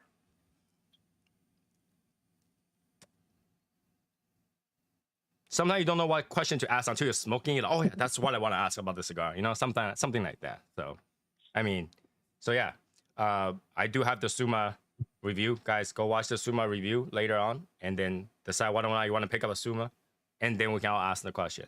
I think that for a while the Generoso and the Elegancia ran out, and they just re-released it too. So Yeah, it's Mhm. pretty good. I just bought a box of Elegancia. I haven't had one yet. Sumas are great. Yeah. I really enjoy the Suma. Like, this is my third box of Suma now. So Oh no, I remember you sent me a Suma. Yeah, you know when you the full told me box when I bought probably it. a third. No, you There sent you me go. a Suma. You're like, hey, smoke it before you buy it. And I was like, nah, I'm gonna buy it, then I smoke it. I remember that day. So Your platform is great. Your approach is great. You're authentic. Thank you for your tweeting. Thank you. no, thank you. Thank you. Yeah, I've heard a lot of people who also review a cigar. You always take the time to go comment on their video. So thank you. You do. That's the thing. So I'll reach out to you. Those boxes are humidors. Yeah. You know, I really appreciate good boxes. So, you know, people need to copy this kind of box. Nice box. Share it, man. We have video. It'll be on the internet forever, man. Tony, how many cigars do you smoke a day on average? 3 now? 3 or 4? 4 maybe? Yeah, maybe 4. I think you would smoke more than that. Let's do a for real take a Suma live. Okay. we'll All do that. right. All right, everybody go Deal. buy a Suma. Don't wait. Go order now. I order a box like right now. Don't wait. Just go order now. Oh I wait, can- no, I'm going to the Wonder Lounge. Yeah, I'm gonna buy it right there. Never mind. Yeah, Suma is I think one of my favorite on that line. So 2023 is out. All right. All right. All right. All right. All right. Time for a box. Mm-hmm. Pretty good. Pretty good. We see though. We see Mike. Wait. Well, Amen. Yeah. Yeah. Come on, bro. well, you know my stipulation on boxes, right? Yeah. Is it half box? Wait, was it a box? No, it's a box. Of No, Tony, it's a right? box of Tony. No. It's the box of Tony. Hold on.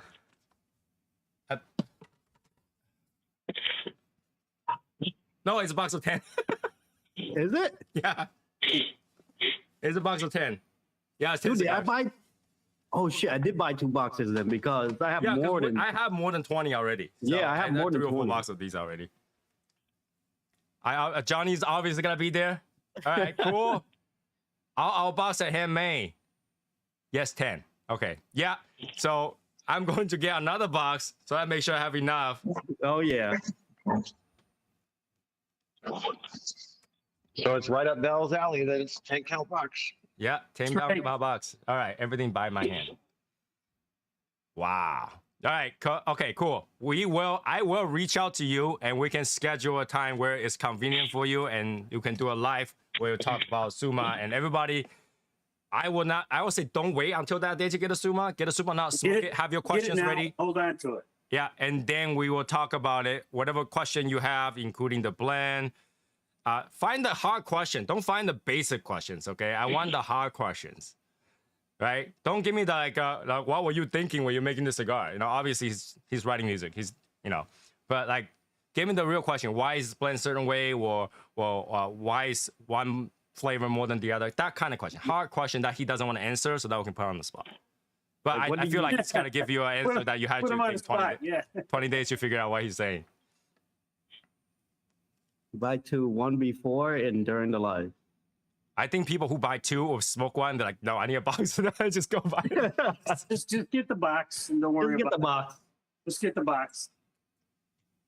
Let's do it. Let's show some love. Yeah, you know, guys, you guys know that me and Eric, we buy box before we smoke a lot of time. And this is one Yeah. box that when I bought the box, I didn't regret at all. Shout out to Johnny OCD. Thanks for the heads up and invite and kudos to his review. Thank you. Ah, cool. Yeah. Thank you, Johnny. I still Johnny. Dude. Johnny's okay. He's all right. I feel bad. You know, it's like Johnny's like, call him up. Hey, it's 10 o'clock. Come up and start Right? typing. He's like, yo, these guys are talking crap about you.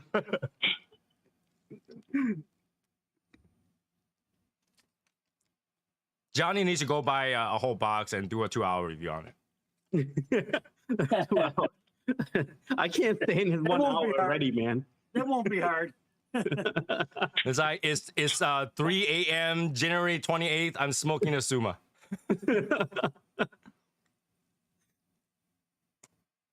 Easy.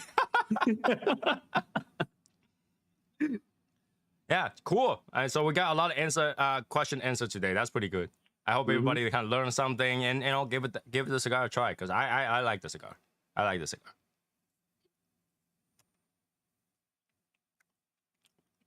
Keep in mind that the cigar is not like mild, it's medium. So take your time on smoking it. I'm so excited. 2 more days until I travel to Germany for Placencia Box, Atafal, and Ecuador. You guys Ooh. can't wait. And there's your other cigar, Eric? Yeah. But He's like, bring it on. He's like, I've been doing this for 25 years. Bring it on. all right, let's I do have it. the hardest question for you to answer. And you're not gonna like that question. Oh, it's gonna be rough, boy. It's gonna be rough. All right, Eric, you know why I'm gonna ask. I know. We all want to know the truth.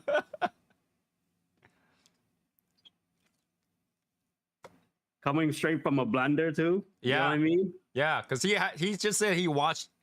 Are you guys gonna open it the worms all over again? Yep, we're gonna open it right back up. Yeah, it's gotta be reopened. That whole question thing is gotta be reopened about cigars. Man. This whole thing gonna be proven fact or not. Where am I located? I'm located in Massachusetts. I've been told recently don't say Boston, so I had to say Massachusetts. Boston. I can't say Boston anymore. It's Boston. I've been told I can't say Boston. I had to say Massachusetts. Who told you that? And now you're changing the name? No, because like they say, like, you know, because I don't live in Boston. I know we say Boston's because it's a lot easier to say Massachusetts. It's more syllables, you know. But Massachusetts is where I live. I go to New York all the time. Brian Ellicott right here. He's from New York, New York area. Tony say car and bear. Car. Car and Because bear. there was this little short thing that the other Asian guy can't say the R, but then he could say his name Randy or something like that. Well, so yeah, Michael has We taken don't on the make challenge. ass kicker. We'll definitely Everything get is him balanced. on, and we'll invite him. Just like, you know, hey, you guys saw in this live, if I reach out to Michael and he rejects it, that's him. Okay, that wasn't me. I will reach out to him, but you Oh know, my it wasn't God. me. I would go and bash your Instagram and you start rejecting.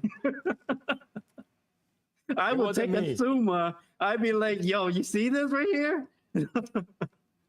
Crunch. Javier says, I'm not from Boston. Just because I don't use a Boston accent, I could.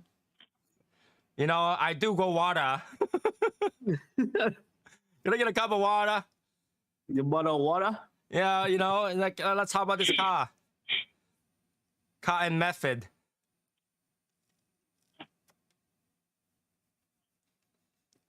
You know, I try to pronounce things the proper way, okay? Jeez. Like Whataburger? Whataburger. What's a burger? I did Whataburger. college in Boston Whataburger. and was raised in Northeast Connecticut.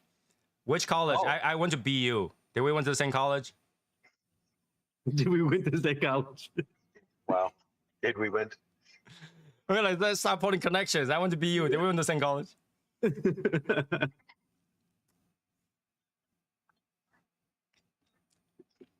Yeah, I mean, like, you know, and we have Worcester, you know, it's not Worcester, it's Worcester. Worcester. Worcester.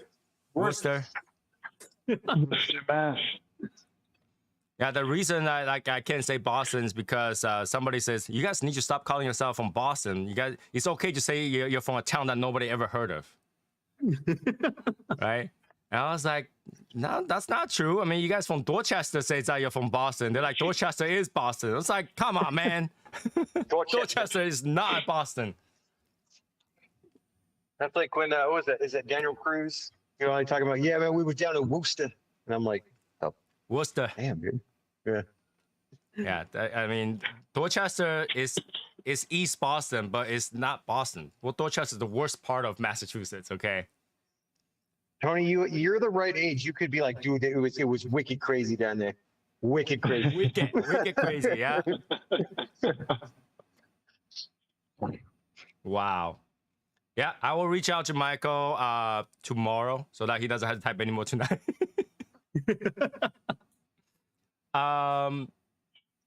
Michael, do you rather me call you? Do you want me to text you? Which one do you want me to do? I can do either one. Write him a letter. Then you guys will never get Write him a love the letter. Make the letter very symphony, okay? Make it personable.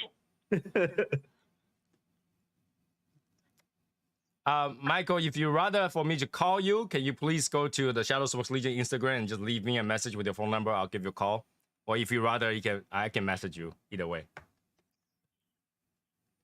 Snail mail. That's the thing. Snail mail used to be really quick. Now it's like it takes 2 weeks. You might not even receive it.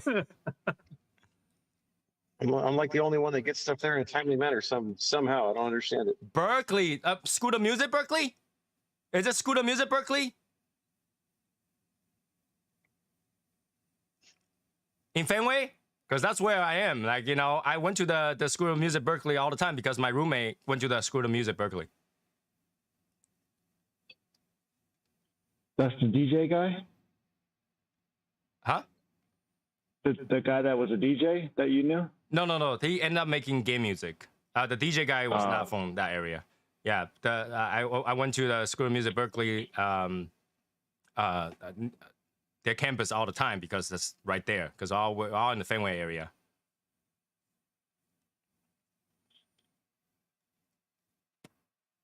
He graduated in college the year I graduated high school. I don't know, but I'm about to do a review tomorrow on one of his cigar. I'm gonna bash it. Yeah, right.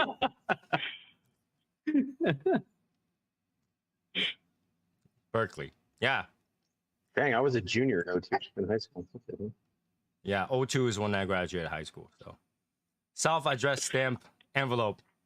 Ah, Oh, that's okay. I got envelopes. I got stamps. I could do that. Just give me the address. I'll send it.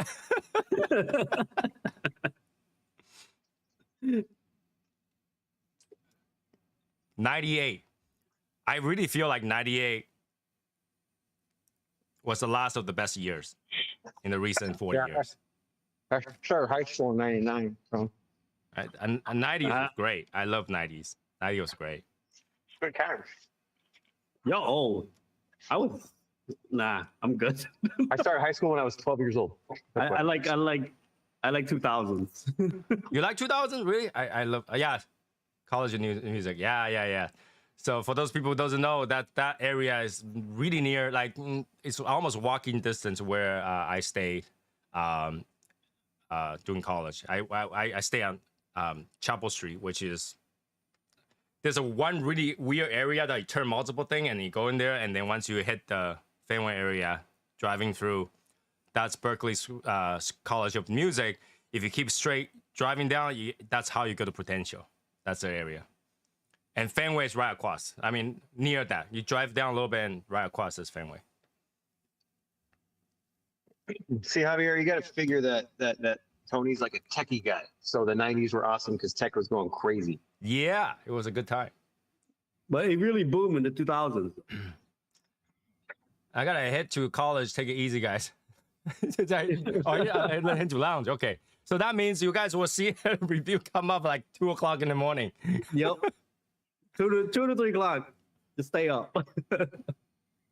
Because late '80s is when I was born. Yeah. So yeah, that's good. That's good. So yeah, Michael, like I said, if you can leave me your number, or I can reach out to you on Instagram. I'll do either one. I'll do that tomorrow. 5 a.m. 5 Boy. a.m. That's okay. I'm still awake. I don't care what hour you name it. I'm still awake. 5 a.m. He released like 3 video. Apparently, he doesn't realize Asians don't sleep. Yeah. We had dial in the 80s. Do you want to play that again? I have dial up. We just happen to have 56K. You know? Yeah, that's true. We all use Very dial up. true. We all use AOL 30-day trial. Oh yeah, of course. We all Yeah, you one time got use mail. Net Zero. You've got mail. Stacks of those discs. Right? 30-day trial, and then if that 30-day runs out, you wait another month, use Net Zero for the few days, and then come back to AOL. Come on, we all did that. When cable first came in, like the T1, I was like, wow. Facts. Yeah, you don't have to worry about, downloading anymore at that time, because somebody will pick up the phone and say, who pick up the phone? Yup. You like get so mad. You're like, you messed up my download. And it's not to be saved. You cannot save it. Once you pick it up, even didn't say anything, click right back down, it's too late. Yep. It's taking me 2 hours to download this picture. 486 DX, okay? Windows 95. I live in Boylston, across from Fenway, behind Jillian's. All right, for those people who doesn't know what Jillian is, Jillian used to be the it place to hang out, okay? Jillian, right now, I think it's like a bowling alley kind of thing. But back in the day, they have like a everything. It's like a Dave and Buster's kind of. Right. And they used to have everything. They have pool table, they have bowling, and everything. That's all in Jillian's. Right next to Jillian, there's actually 3 clubs there. And that's where the Fenway is. So if you walk by those 3 clubs, you keep going a little bit, on the left side is Fenway. People wear glasses and smoke is very cool. Where's my glasses? Thank you. Thank you. Appreciate it. I don't want to go inside and go get mine. I don't want to do that. Right? Yeah, I have next time, glasses. Where's next my time I'll glasses? come on here along with glasses on. Yeah, So I you- took my glasses upstairs, I think. Where's my glasses? Damn it. I will wear glasses next time. Or maybe he was talking about this glass. There you go. Come on, who misses the monochrome monitor with the green Wise, nice? Was it nice? The monitors where you play like Apple. Oh Pac-Man. my God. Yeah. Yeah. The Oregon Trail. Oregon Trail Oh my is the God, best please thing stop. ever. The Best thing ever. best game. Right? That's the best thing. Anyways, I used- 11:04, you guys know what that means. That means it's time for you guys to go to the Discord and continue to chat. And we will see you guys next Wednesday after I message Michael. All right. So big thanks to Michael jumping on. Again, big thanks to Johnny for bothering Michael for us. Like, I honestly did not think that Michael was gonna jump on, so I kind of like flustered. I was like, what? So I will definitely try to schedule that. And like I said, guys, go get a Fuma. No, go get a Suma. Suma. Go get a Suma. Go try it. Save your questions, and we will talk about it next time he jumps on. Make sure to have the hard questions, not the easy one. Easy one, he could have answered it right here. All right. So we'll talk about it next Wednesday. I'll see you guys next time. Bye, guys. Yep. Thanks, Mike. Please. You too, Miguelito.